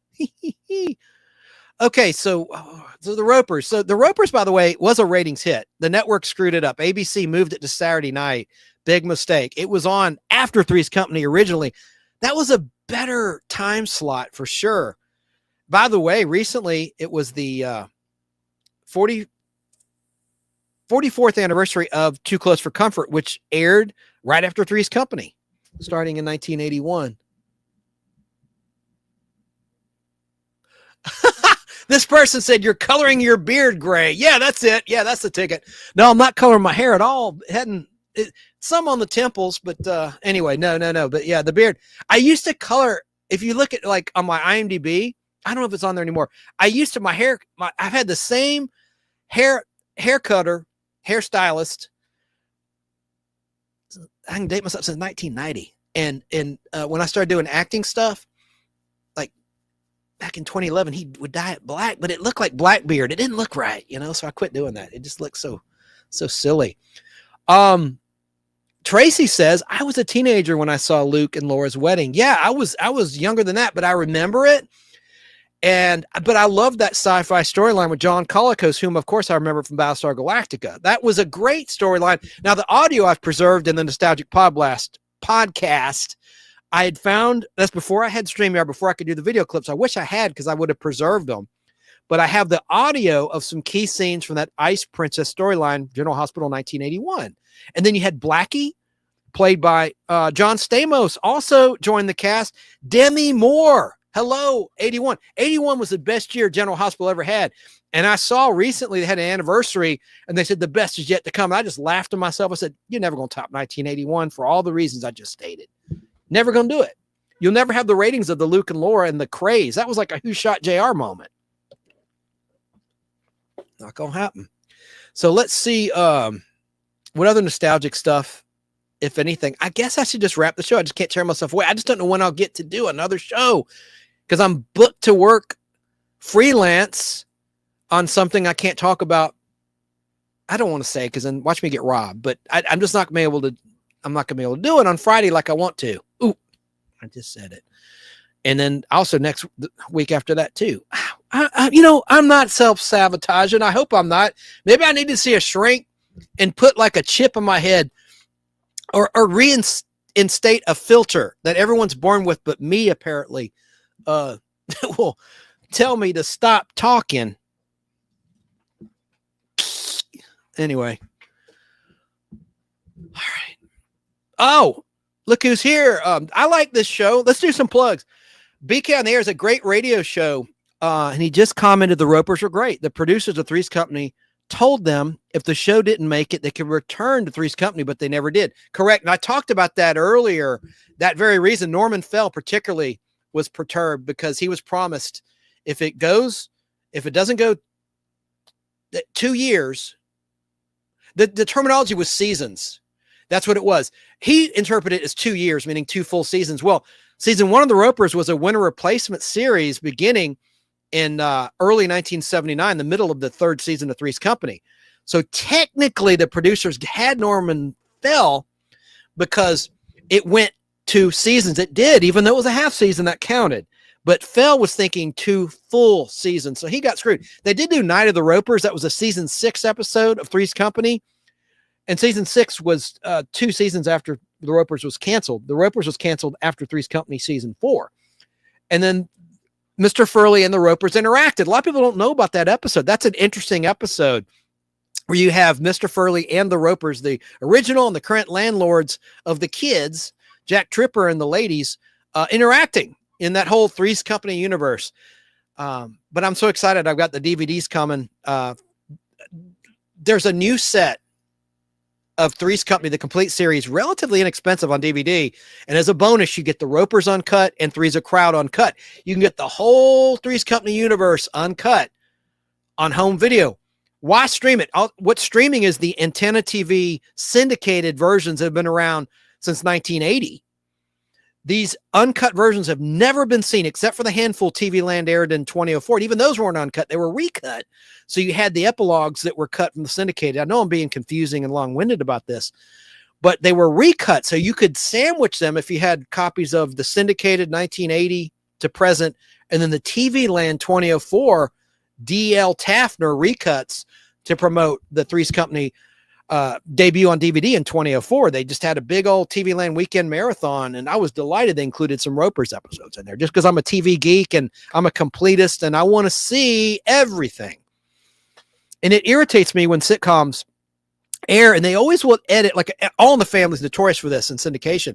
They would cut the epilogue, which typically had a great punchline, a great moment that made the whole story come full circle. And those would always be cut, almost always, from the Norman Lear shows, the epilogue, Jefferson's. And so I've gotten all those uncut, and because streaming's a shell game. Do I have to say it again? The streaming gods giveth and they taketh away. I mean, look what happened with Indiana Jones, Raiders of the Lost Ark. They were on Disney Plus when they should have been on Paramount Plus, as BK said in his radio show all along, because Paramount owns the rights to the Raiders of the Lost Ark movies. And they went to Disney Plus. Now they're back. You don't know where to find things sometimes. They jump around. The best example, of course, is Friends and The Office, which was on Netflix, one of the highest streamed things on Netflix at the time. Then they went to Peacock because the owners of those shows started their own streaming service. There you go. So BK on the Air radio show says the Phyllis spinoff of Mary Tyler Moore was just as funny, if not a bit funnier, in my honest opinion. I agree. Phyllis, and that's because of Cloris Leachman. She was excellent at comedic timing. A great actress. She's no longer with us. And as you know, she's in a classic Twilight Zone with Bill Mooney, future Will Robinson. It's a Good Life. She played his mom. And she came back for Something Sarah in Southern California taught me about. They did a sequel in a new Twilight Zone episode. I'd never seen it. We did a watch party on her channel, My Flock is Everywhere, and we watched it, and it was amazing. And I think Cloris Leachman returned for that too. And of course, Bill Mooney was in Twilight Zone, the movie, in the remake of It's a Good Life. That was one of the 4 segments remade. And Bill Mooney is just one guy in the diner. You know, they have the Tempest video game that kids playing. Anyway, keep your DVDs. I agree. BK on the Air radio show. He's on a WBHF. They have an app. It's free. WBHF app, or go to WBHF.org. No, WBHFradio.org. Saturday morning, 10 a.m. to noon Eastern time. If you want to hear his show, it's really a lot of fun. Him and his co-host Alan Sanders, but it's really BK show. That stands for Barry King, not Burger King. Barry King. He's a good person. All right. So, I had some, by the way, BK on the Air, I had some pretty interesting, one you turned me on to. I played the Marvel Comics 1981 commercial. I know you played it in your radio show. I'd never heard of it, or know you put it in your YouTube channel. Hey, one of my angels, please link BK on the Air's YouTube channel so people can subscribe, because he does put classic commercials, but it was a classic 1981 Marvel comic commercial for the print Marvel Comics. I'd never even heard of it. I thought it was amazing. And I played it at the top of this show in the pre-roll video. Introduction to the show. I'm just looking, I'm losing my voice. There, and I want to talk about Three's Company. Everyone says Joyce DeWitt is the only surviving main cast member of Three's Company. I've contended several times. Don't forget about Larry. He was in the opening credits starting with season 4, 5, 6, 7, and 8. Richard Klein with a K. That's the actor who played Larry Dallas, the used car salesman, best buddy with John Ritter. He and Joyce DeWitt are the only surviving members, but the internet will tell you it's just Joyce DeWitt. And I know Danny Staten disagrees. Oh, sorry, that's my aunt with a Whiz comic book. There's my mama with an early action comic book. But I'm going to get a better scan of that. I mean, that's just we have it clear where you can actually tell what comic book it is. Anyway, that's my mom and my grandma there. I'm just scanning. Here's a little quick trivia question. I know BK in the Air's answer. Who was your favorite Barker Beauty in the classic 1980s Price is Right? Now, I like Diane Parkinson. That's not even a flattering picture of her. She looks like a chain smoker there or something. On the bottom right, I know BK likes Holly. A lot of people like Holly. She joined, by the way, bottom right, Diane Parkinson in 1978. But the one on the left, Janice Pennington, she was the original founding Barker Beauty, along with another actress, Anitra Ford. Her real name's Anitra Weinstein. She quit after 1976. She was on 72 to 76. She quit in 76 to do movies like The Longest Yard with Burt Reynolds. And she was in the first live action Wonder Woman, the one that starred Kathy Lee Crosby as a rogue Amazonian. And she was a gorgeous lady. The original two Barker's Beauties were Janice Pennington and Anitra Ford, real name Anitra Weinstein. And she was just a gorgeous brunette. Okay, is there anything else? Here's some interesting. Oh, I meant to put this one up. Tom Williams, Basil Chesterman came up with that, and I thought it was pretty clever. All right, let's see. And guys, we're going to get back to remembering the great deceased game show host of all time. I have strayed away from that path. I'm going to get back on course real soon because there's so many here we haven't even covered yet. We've covered a lot, maybe half, but there's still so many more. Going to do that.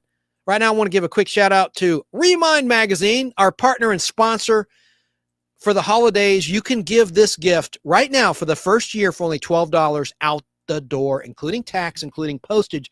And a regular price of Remind is $5.99 plus tax if you were to go to Barnes & Noble, for example, you can find Remind Magazine at Barnes & Noble. But if you go to remindmagazine.com, you can give this gift for the holidays or a birthday gift year-round for just $12. And that includes 10 issues. There's 2 double-sized issues, one for Christmas time, holiday time, and one for summertime. And if you like this show or this channel, the Nostalgic Podblast, the odds are you're into nostalgia. Well, Remind Magazine offers fresh takes on popular entertainment from days gone by, and each issue has dozens of brain-teasing puzzles, trivia, classic comics, and monthly themed features from the 1950s through the 1990s. And the best part is your gift recipient or you yourself will get it in the mail, and it'll just put a big smile on your face. Give them a call, 855-773-6463, or just go to remindmagazine.com, and please mention the Nostalgic Podblast when you give the gift of nostalgia. So let's see what else. Yeah, as I said, no show this Friday. I'm sorry. Duty calls. But I'm going to try to knock one out if I can this weekend. I'll try my best, because I do have a lot more trivia I want to do. Not just 1970s trivia, but trivia. Why don't I just throw out some questions right now for those that have been hanging on that don't give a flip about comic books, that want to talk trivia. I've shown you every issue ever made of Marvel Premiere. So comic book people, if you don't give a flip about trivia, see you later. Thanks for being here.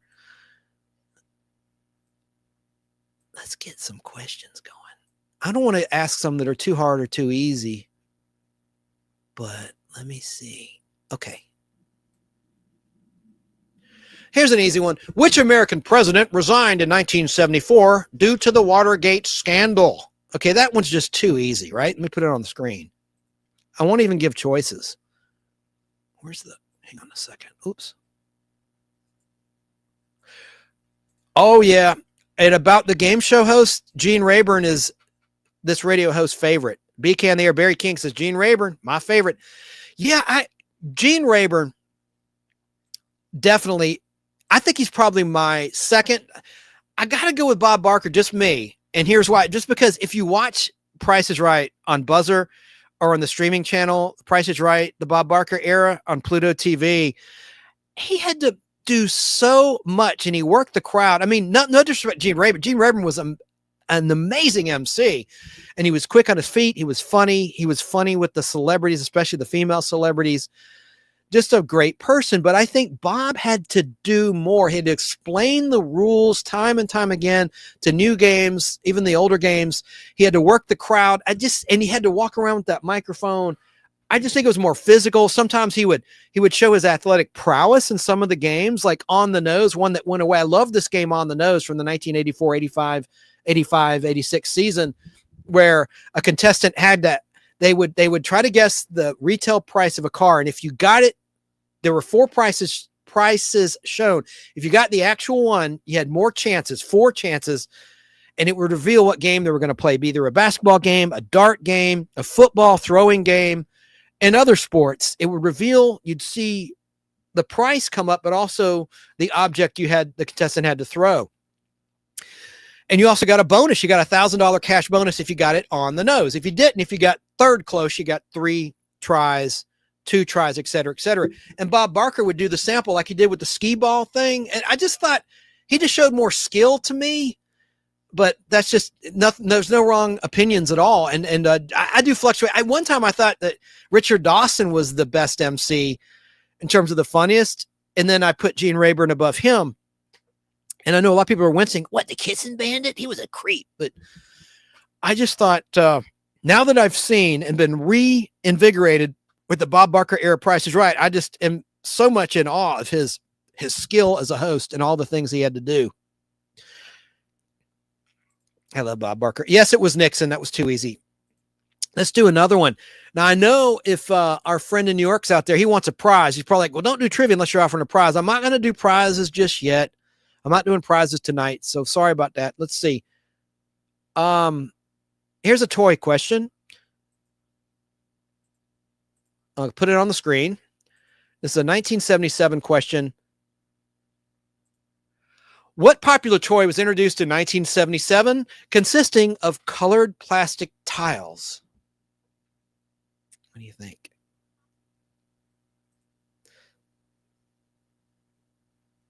And I dispute the year this thing was introduced. I don't think that is accurate. I need to check my source on this. Hang on. Anybody? Anybody want to guess what that toy is? Oh, hang on.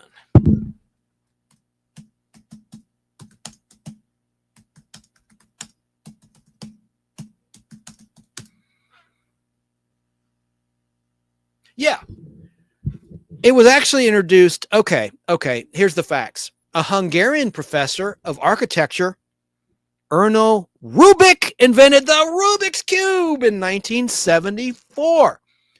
He originally called it the Magic Cube, but he licensed it in 1978, not 77, but it was around since 74, so whatever. I dispute the 77, but I'm giving you the pert dirt facts right now. Rubik licensed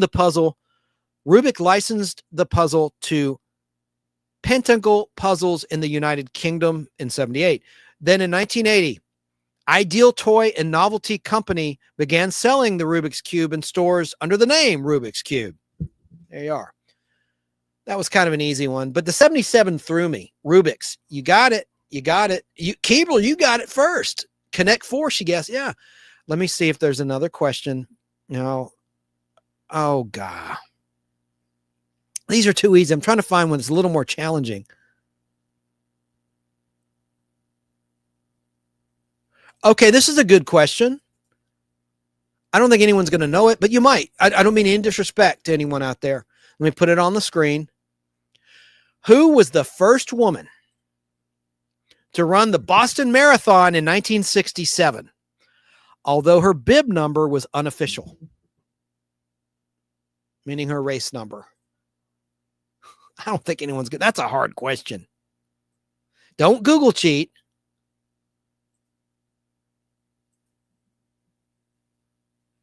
I'll just tell you, it's Catherine with a K Schweitzer. She was the first woman to run the Boston Marathon back in 1967. This is a very general question. I don't like it, but I'll put it on the screen just for poops and giggles. Okay, here's 1970s trivia. Which popular fashion accessory was invented in the 1970s? God, I'll give you a hint. It's for a man or a woman.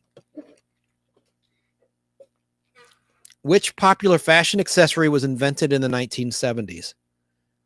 I'll just tell you because I think it's too hard. The mood ring.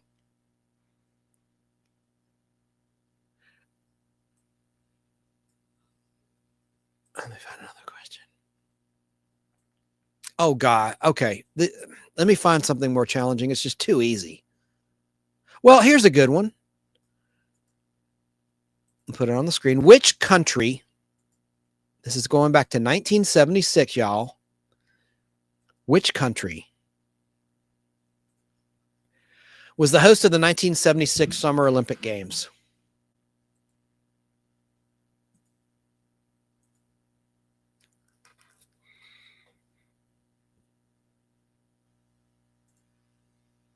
It was Canada. Okay. Let me back off of here and get some better trivia. I have a bunch of different sources here. Let me see. Some other trivia. Oh, this is a goodie. This is a 1973 question. Joe Gutfeld got it. Joe, you're here. Good job. It is Canada. Montreal to be specific. Look at you going for some bonus points. Let's do this question. Launched in 1973, what was the first space station owned and operated by NASA?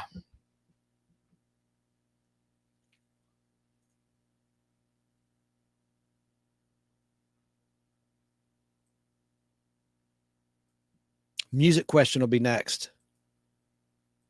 1970s music.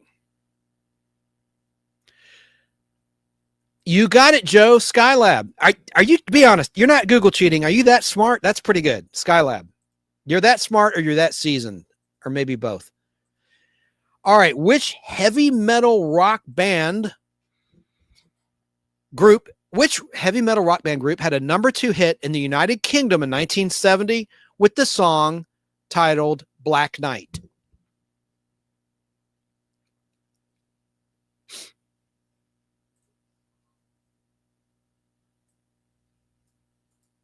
I don't have any choices. I'm just going to ask straight up questions in the interest of time. I'm that smart. I believe it. But do you know this music question? I'm waiting for the delay to catch up.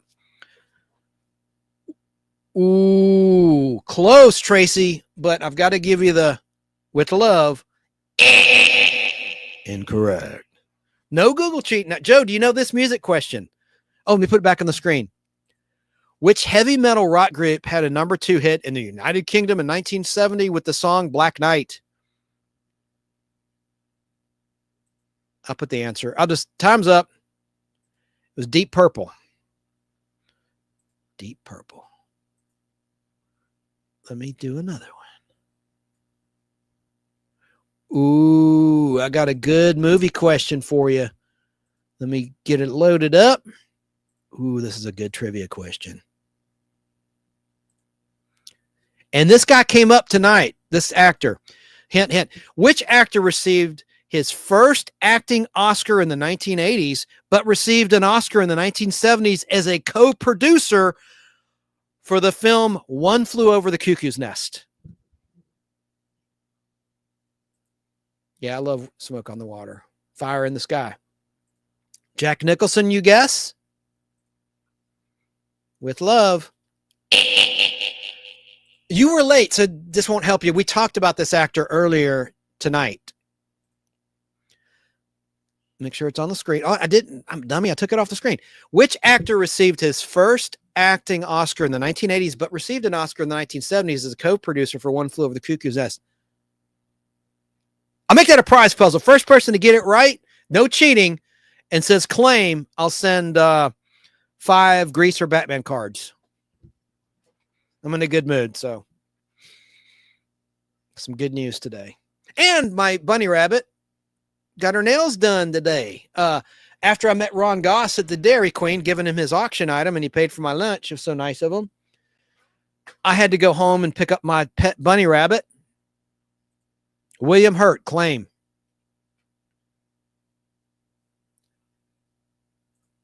You were late.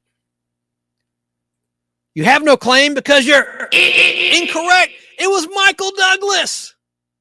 Michael Douglas. I talked about him earlier. We mentioned Michael Douglas tonight. That was my hint. I'm sorry. I'll do another prize before I sign off tonight. But that's a good guess. That's not a dumb guess at all. Not that any other guesses were dumb tonight, but it was Michael Douglas. Michael Douglas secured the rights 10 years earlier to One Flew Over the Cuckoo's Nest with the intent of giving the lead to his father, Kirk Douglas. After many delays, Kirk Douglas was deemed too old for the part. That's a hard question. Some incorrect choices are Jack Nicholson, Danny DeVito, and Rob Reiner. But it was Michael Douglas. He was a producer. I did not know that. Did you? Okay. I'm going to do a sports question. I'm sorry, BK, if you're still there. I know. Let's just love your rabbit. Oh, yeah, she see what happens is, let me just digress. Let me put the question on the screen while I tell you about my bunny. The question is, what color were the official basketballs in the American Basketball Association before it was dissolved and merged with the NBA in 1976? That's kind of a hard question. But about my bunny, while you're thinking on that, you have to have a rabbit's nails trimmed every few months, and I'm always scared I'm going to hurt her, so I take her in Cobb County, Georgia, where I live. There is a nonprofit house. It's called the Georgia House Rabbit Society, where they shelter and house abandoned bunnies. What happens is that every Easter, it happens like clockwork, sadly, people will adopt a bunny rabbit for Easter time. They don't realize how much work is involved in taking care of a rabbit, and they'll just abandon the rabbit in the wild, and they can't fend for themselves because they're prey animals that predators prey on. And like a hawk will scoop one up and eat it. They can't defend themselves. And that's how I got my rabbit back in late September 2021. I was walking in my neighborhood around the lake and I saw this rabbit and I recognized this is not a wild rabbit. And I picked her up, never had a rabbit in my life, brought her home, and I had a cage. Long story, I won't go there. I had a cage that worked for a pet I had here part-time and sometimes full-time, but I had a cage and I remembered what food they require and everything. So anyway, long story short, their nails. So you have to trim their nails because their bones are very brittle. And like if their nails get too long when they're running around on carpet, they can break a bone. So it's important that you do that. And so I bring her there in a little pet taxi for cats. And I did that and I got hay. 80% of a rabbit's diet should be hay. And so I got 4 flakes of hay, which will last hopefully a quarter or 3 months. She's been eating a lot of hay lately. And they're real easy to take care of. The thing is, you don't have to walk, unlike a dog, you don't have to walk her. She's like a combination of a dog and a cat, although she can't defend me like a dog could. But they have a little box with hay in it, and they also go to the bathroom in there. And the cool thing is their hard bathroom doesn't smell at all. At least mine does. There's no odor. But I will go to one of my commodes and just tilt the little box. It's a plastic box into the commode and flush. It's so easy. And the TT, I call it, pours out too. Now, the urine does smell something awful. That does have an odor, but I'll pour it out, and every week I'll change out the box entirely. And at the base, I'll put a comic book magazine bag and board at the bottom, which sort of creates a lake of you-know-what that can dip into the commode, PP, TT. But anyway, so that's enough. That's all I have to say about that. So it's always a challenge to take her to the vet, but she's actually a really good pet. Like, she doesn't fight me to get into the pet taxi. It actually was really easy. But let's get back to the trivia. So I was glad I got to do that. Got her nails trimmed. I got fresh hay, and I got dry food like you give a dog. There's dry veterinarian approved dry food that I give her anytime I'm going to leave. I give her a bowl of, why am I holding that up? All right. The question was, let's get back to the trivia. What color were the official basketballs in the American Basketball Association before it was dissolved and merged with the NBA in 1976? Joe Gutfeld guessed red, white, and blue. Very patriotic answer. And you're correct. I should have made that a prize question. You're correct. The old ABA, American Basketball Association, did indeed have red, white, and blue basketballs, plus a more inventive, flashier style of action, which gave rise to such stars as Dr. J. Julius Erving. The league lasted from 1967 until bicentennial 1976. At its demise, 4 of its teams merged with the National Basketball Association. The teams being the New York Nets, the Denver Nuggets, the Indiana Pacers, and the San Antonio Spurs. The standard NBA basketball, by the way, of course, is brownish orange. Now, talk about renaming. I don't like the renaming of teams for political expediency, but one that I thought was kind of weird was the Washington Bullets, for obvious reasons. Anyway, I digress. Baby needs her own channel. Maybe I'll set that up because I have all sorts of videos. She does funny things. She's really active for a bunny. Like, she doesn't just sit there like you think eating. She's running. She's doing what's called a binky, where they run and jump. A binky means a rabbit's happy, and she does a thump. Not all rabbits do this. It's a warning mechanism with her hind legs. She has huge hind legs.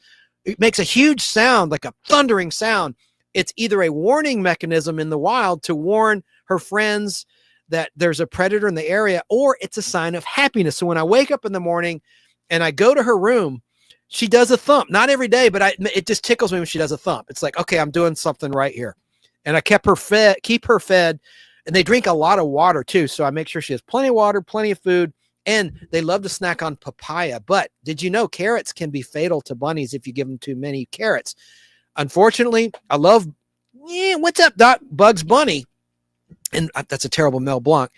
But so it trained generations that carrots are the number one food to give a bunny based on those cartoons. And there's so much sugar in carrots, it can really harm a rabbit. So what she likes to eat also is parsley and cilantro. And cilantro is very inexpensive. So anytime I'm at the grocery store, I'll get a bunch or two of cilantro, real fresh. She just goes for it. And she's like a dog. When I leave out that dry food, you know how dogs think it's the last meal they're ever going to get? You know, when you put the food in the bowl, they just pounce on. Oh, thank you. You know, they think it's the last meal they're ever going to get. That's the way this bunny is. She's very dog-like in that regard. So yeah, I'll do something.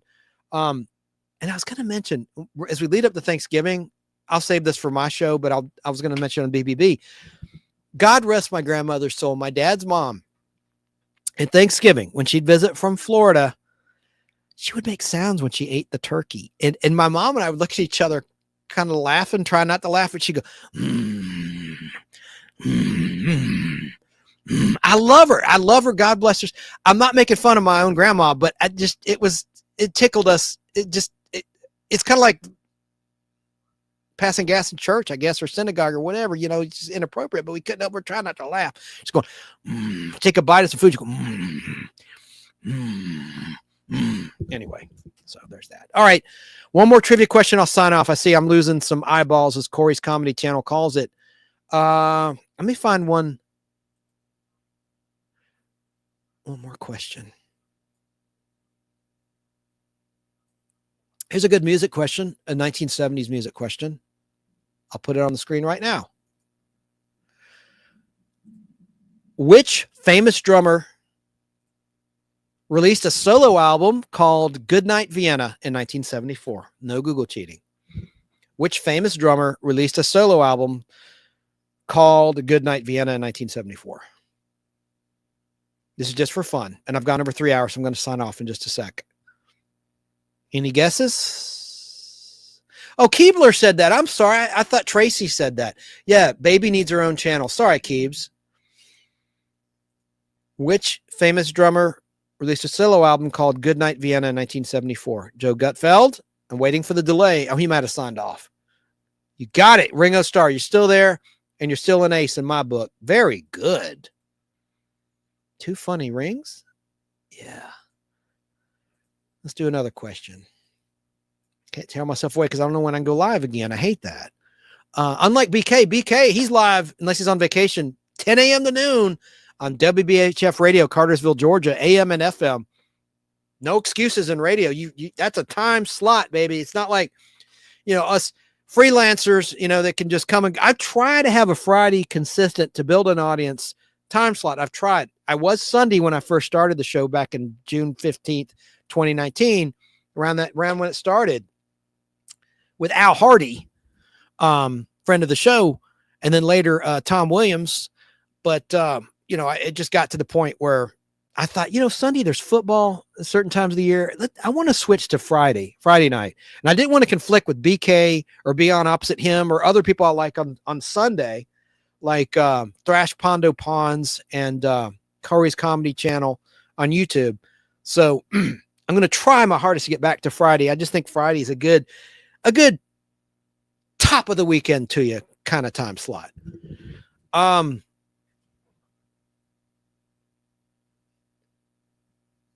Oh, good Lord. This is a really hard question. I'll put it on the screen right now. And I'll do one more after that. Joe Gutfeld says, football sucks. And I know BK agrees with that sentiment. That's funny. All right. So here's a question. Which food item connects a 1970s American band featuring David Gates and a 1980s British sitcom written by Carla Lane? The first part of that question, the David Gates, is the dead giveaway.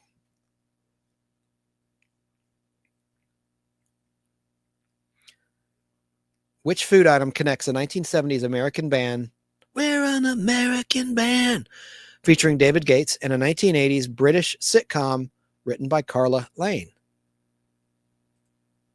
I'll look for a final question while I wait for the delay to catch up to you.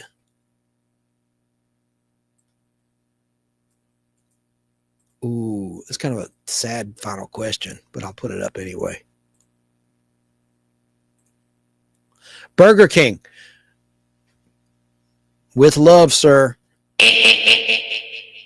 Tracy doesn't know. I'll just tell you then, because I don't think. Which food item connects a 1970s American band featuring David Gates and a 1980s British sitcom written by Carla Lane? It's bread. It's Bread, the band Bread. David Gates was the main songwriter for the American band Bread. They had hits with such songs as If, It Don't Matter to Me, I like that one, and Guitar Man. Carla Lane's sitcom titled Bread was set in Liverpool and featured the Boswell family. The grown-up children all lived at home with their parents, kind of like on Dallas, right? The Ewings, and survived with a combination of dodgy dealings, benefit fraud, and occasionally legitimate employment. Okay. Here's the final question, and then we'll say goodnight. This is a sad one, though.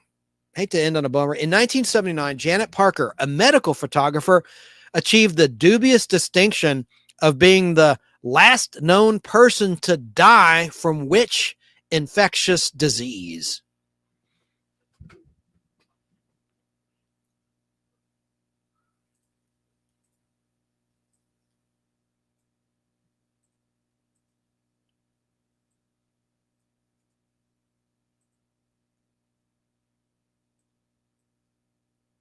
I'm saving these questions. These are good questions.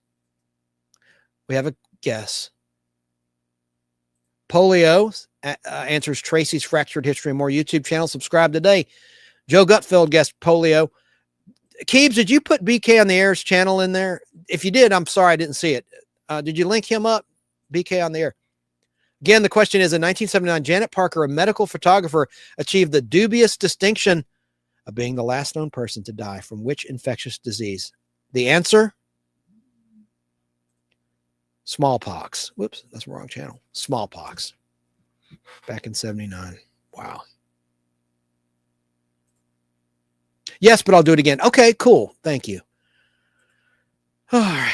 Because he's a busy guy. He spent some of his seldom free time watching me. I'm very grateful. So I want to make sure people have the opportunity to subscribe to his YouTube channel as a reward.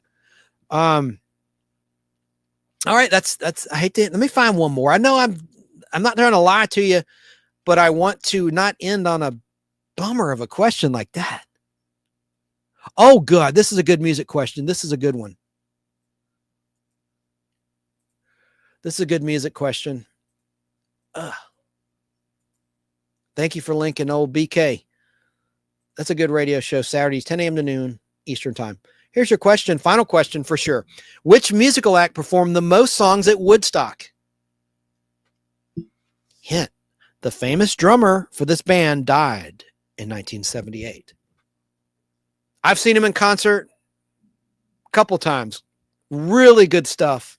Some of the best music of all time.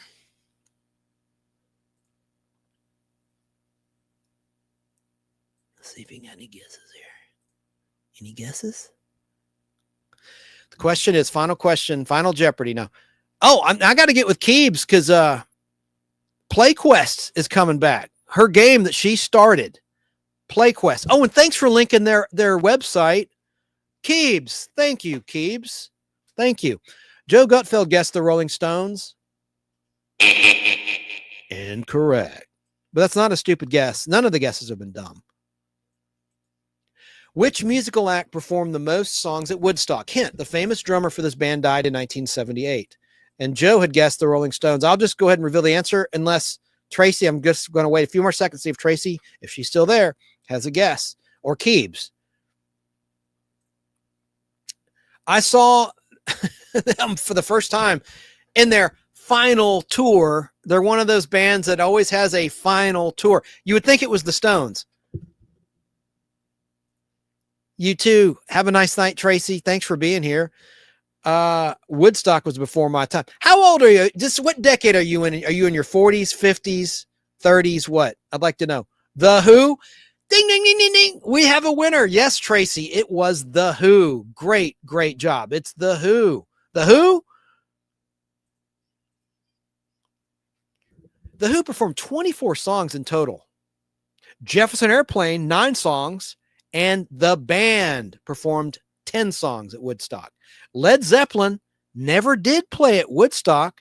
They turned down their invitation. Some other notable acts that turned down invitations to perform at Woodstock were Bob Dylan, the Byrds, and the Moody Blues. I saw The Who in 1989 for the first time at Lakewood. 1971 was the year I was born. We're about the same age. That's very cool. Very cool. You're a child of the 70s, like me. That's very cool. Yeah, it was The Who. I saw The Who final tour at Lakewood, the old Lakewood concert grounds. And rockin' tour. Of course, the original drummer wasn't there. Okay, guys and gals, thanks for tuning in. Comic book people, non-comic book people, everybody. Ta-ta for now. Bye, Tracy. She's so sweet. Thanks to BK. Thanks to everyone. Let me just look at the comments and thank everyone. Thanks to Snark and Sass, who popped in briefly. Joe Gutfeld on Facebook Live. I didn't see Jerry in Michigan. He's probably working. Kay Moonin. My wonderful angel, Keebler Danger, no sugarcoating the truth. Esmeralda in Washington State was here. BK was here. Make sure I don't overlook it. The Pizza 33 or whatever was here. Of course, Tracy's Fractured History and more. We go way back. Starlog was here. Great magazine, by the way. Thank you, Starlog. And Lance Chafin, Immortal Biggie Shack, great comic book channel, funny guy. And then of course, Sarah in Southern California, one of my angels who's under the weather. We wish her a quick recovery. Ron Goss, Facebook Live, had lunch with him today at DQ. But yeah, My Flock is everywhere. If I left anyone out, I apologize. I'm really sorry, but thank you for tuning in. And anyone who didn't identify themselves, thanks to you too. Good night. We'll see you next time. Good night. Sleep tight. Don't let the bed bugs bite. It's the Nostalgic Podblast, and I'll be back as soon as possible. But before I do, I did a live. The last time I was live, I did a tribute to Terry Garr, and there was a clip, 3-minute clip I meant to play, and I didn't. I guess I'll play that right now. It's Terry Garr talking about the movie Tootsie, her friends and her life. It's 3 minutes, 7 seconds long. God bless the memory of Terry Garr. And I'd played her stint on Batman. I might as well play it now, 32 seconds long. She was in one of the earliest Batman episodes, the first one with Mr. Freeze, right here.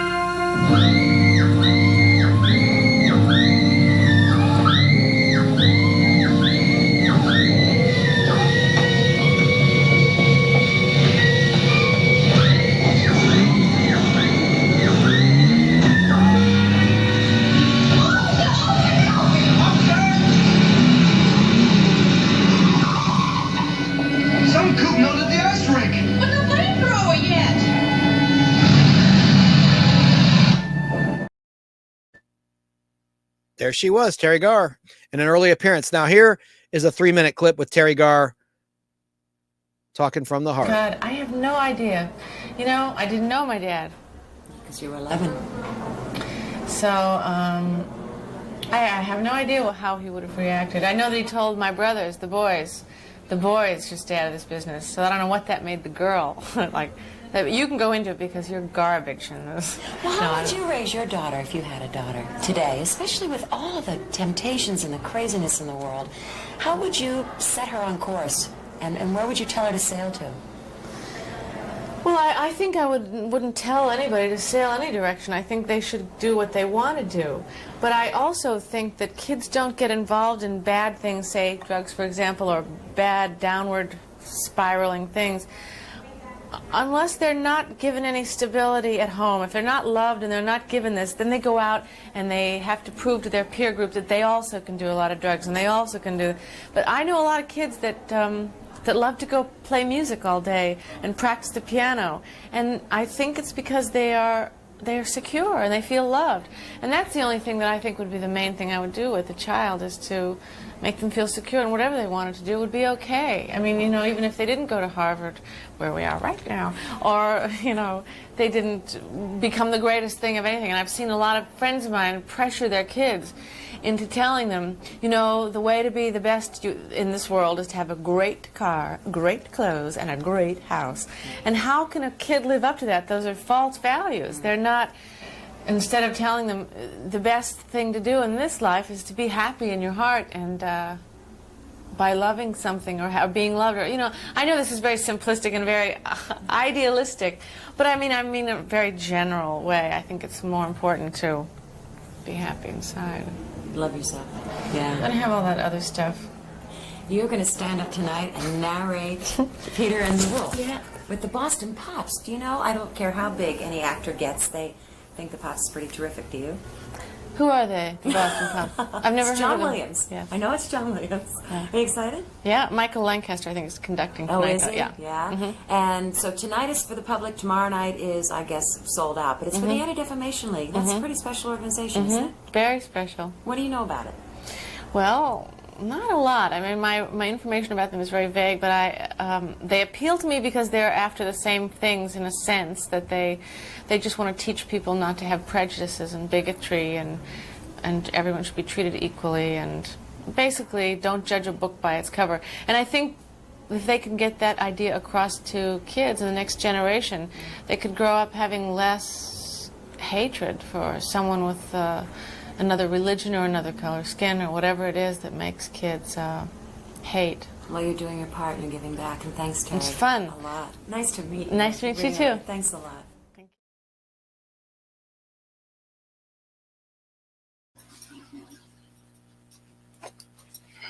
You caught me peeing. Sorry. All right. TMI. All right. So Cabes was saying she'd had no audio. I have a monitor in another room, and the audio was very low. Okay. Well, anyway, I meant to show you. Again, I can't tear myself away. I said I was going to show you some comic books from this very box I pulled down, and I'm going to do that. I forgot.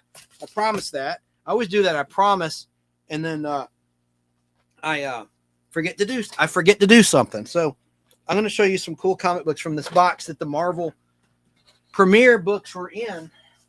What did the Marvel premiere? Not all of them.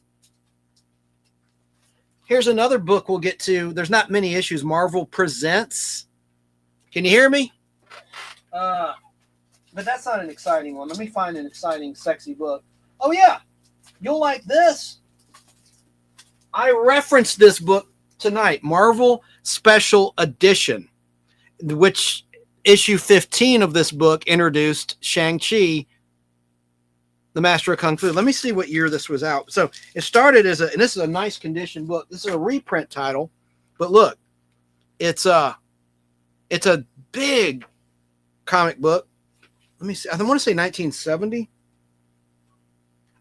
Yes. October 1970 with a January 71. I was right.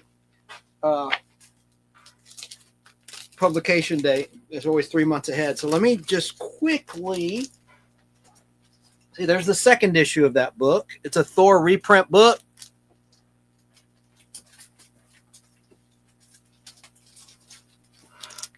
There's issue 3. Okay, let's just get to what the hell. Oh yeah, I put it in my King. Then we're going to get to Marvel Spotlight. This is the other of the tryout books of early 1970s, 1971.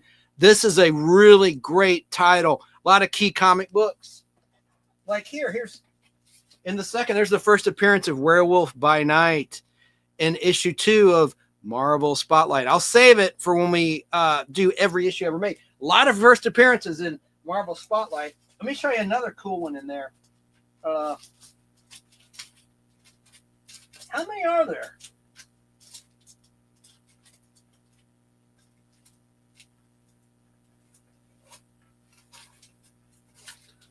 There's only 33 issues of Marvel Spotlight, so that'll be a quickie show. First appearance, for example, of Spider-Woman. And look, before, she didn't have the long flowing dark hair. She had a skull cap like the Amazing Spider-Man. That's her first appearance and in Marvel Spotlight. And I don't know why she hasn't turned up in the MCU yet in live action format. Let me just show you. I promise I teased this one. Oh, I referenced this book today. I know BK likes this book. This is a reprint book. Marvel Super Action, which reprints Captain America issue 100 in abridged form. I talked about this earlier tonight, and there is that book.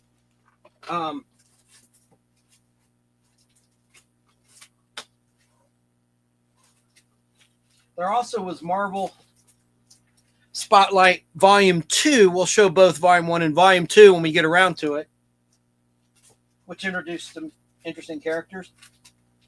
Look here. Marvel Superheroes number 1, 1966. Reprint title, but I like it. Here's some keys. First appearance of Marvel's Captain Marvel. I need to change that bag, don't I, Keebs? That's in Marvel Superheroes issue number 12, which was a retitled book. It was a reprint book, reprinting Golden Age comics prior to this issue. But look, nice condition. And then the next issue was the first appearance of Carol Danvers, who wound up becoming Ms. Marvel. And she's Captain Marvel, played by Brie Larson in the movies, but on the big screen. But there's the first appearance of Carol Danvers.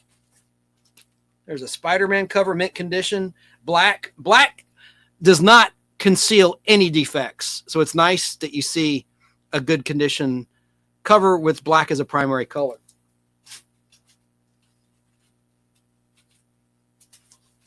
I got all those. Here's one that someone out there may want to see.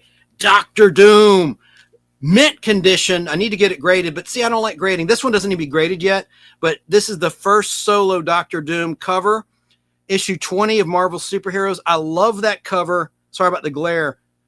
It doesn't he look like Darth Vader before there was a Darth Vader? This is years before Darth Vader. And he looks like Clytus in Flash Gordon, the movie. Flash. Let me just show you.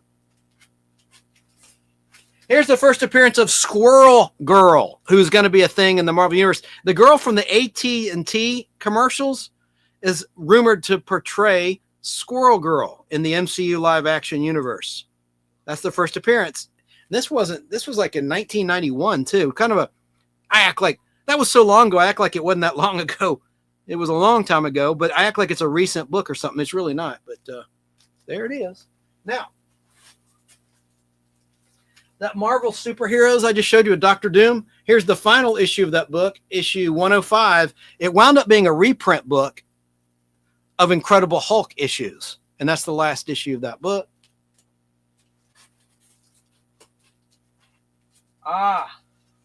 The Secret Wars. This is going to be Avengers Secret Wars.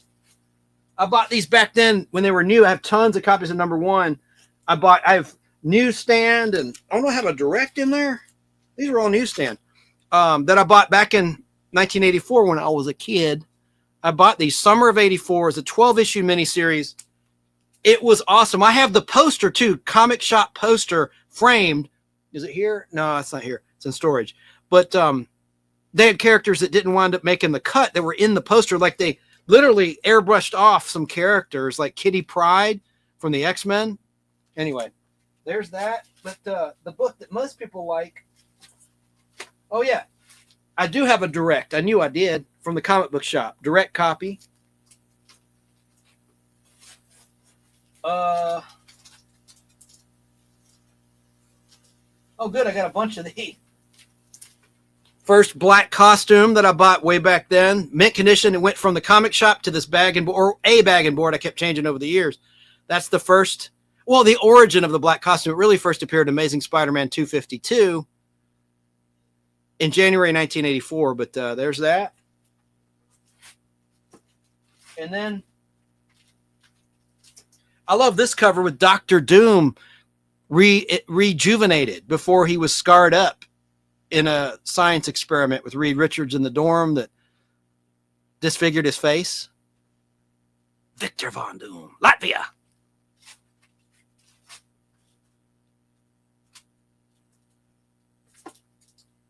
I love this cover from that Secret Wars 12-issue miniseries where Dr. Doom's been severely injured and damaged.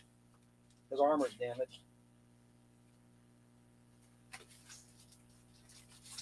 Here's what I promised to show. I love this book. It's near mint condition. It's Marvel Tales number 1 from 1964. I think this would make an awesome t-shirt or a wall poster if they haven't already. Someone let me know. I've never seen it. Always thought they should reprint this as a poster. And it's I just love it. And it reprints Amazing Fantasy 15, the first Spider-Man. This is 1964. So it's only like 2 years after the original had debuted. But this is a long-running monthly reprint title that became exclusively a reprint book for Amazing Spider-Man and Marvel Team-Up Spider-Man titles. I think it lasted almost 300 issues, but this is the first. It started just as an annual. In the summertime, Marvel would put out what's called an annual. And they still do, I guess. I don't know if they do anymore, but it would be in the summertime, usually in June or July. And it's a double-sized issue, and it was just really cool. And there's the Marvel Tales, which began as an annual, and it was so popular it became a regular thing. Look at Sergeant Fury there. Nick Fury, later Nick Fury, agent of S.H.I.E.L.D. But I just love that book. I think I got them all. There's the second issue. Yes, they're reprints, but the covers in most cases would be new, all new art. Let me give you an example. That's an all new cover. I love that cover. A take on Amazing Spider-Man 32, which was a classic cover. 32 or 33? 33 of Amazing Spider-Man. Yeah, 31 was first printed Gwen Stacy. 32. Yeah, 33, which I have, of course. I keep saying that. Such an arrogant thing to say. The rest are Marvel Tales, but see, like, here's a cool original Marvel Tales cover.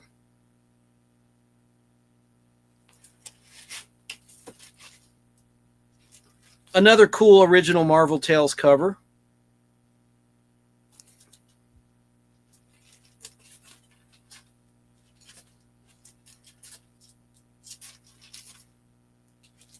New cover.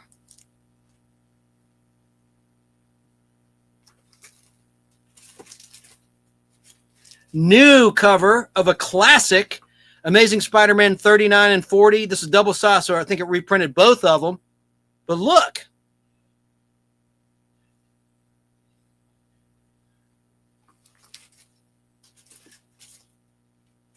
New cover. Then new. But it is a reprint, the interior. New cover.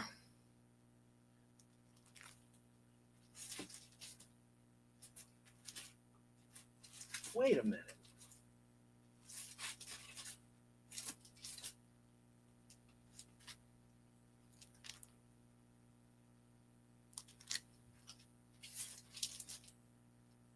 That's the wrong thing. Not a new.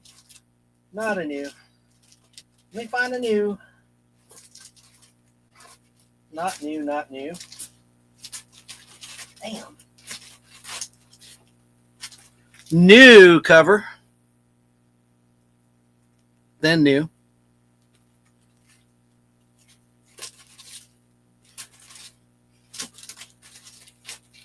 Not new, not new, not new. Not new, not new, not new. Ah. You get the picture. Let me see if there's anything else.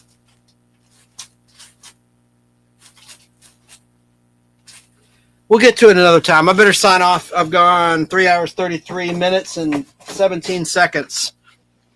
Appreciate everybody being here. Let me find something to sign off with. I played the Terry Garr clip. I guess we'll end with Spectre Man. Coming soon to the Nostalgic Podblast channel. Good night. Spectre Man! Spectre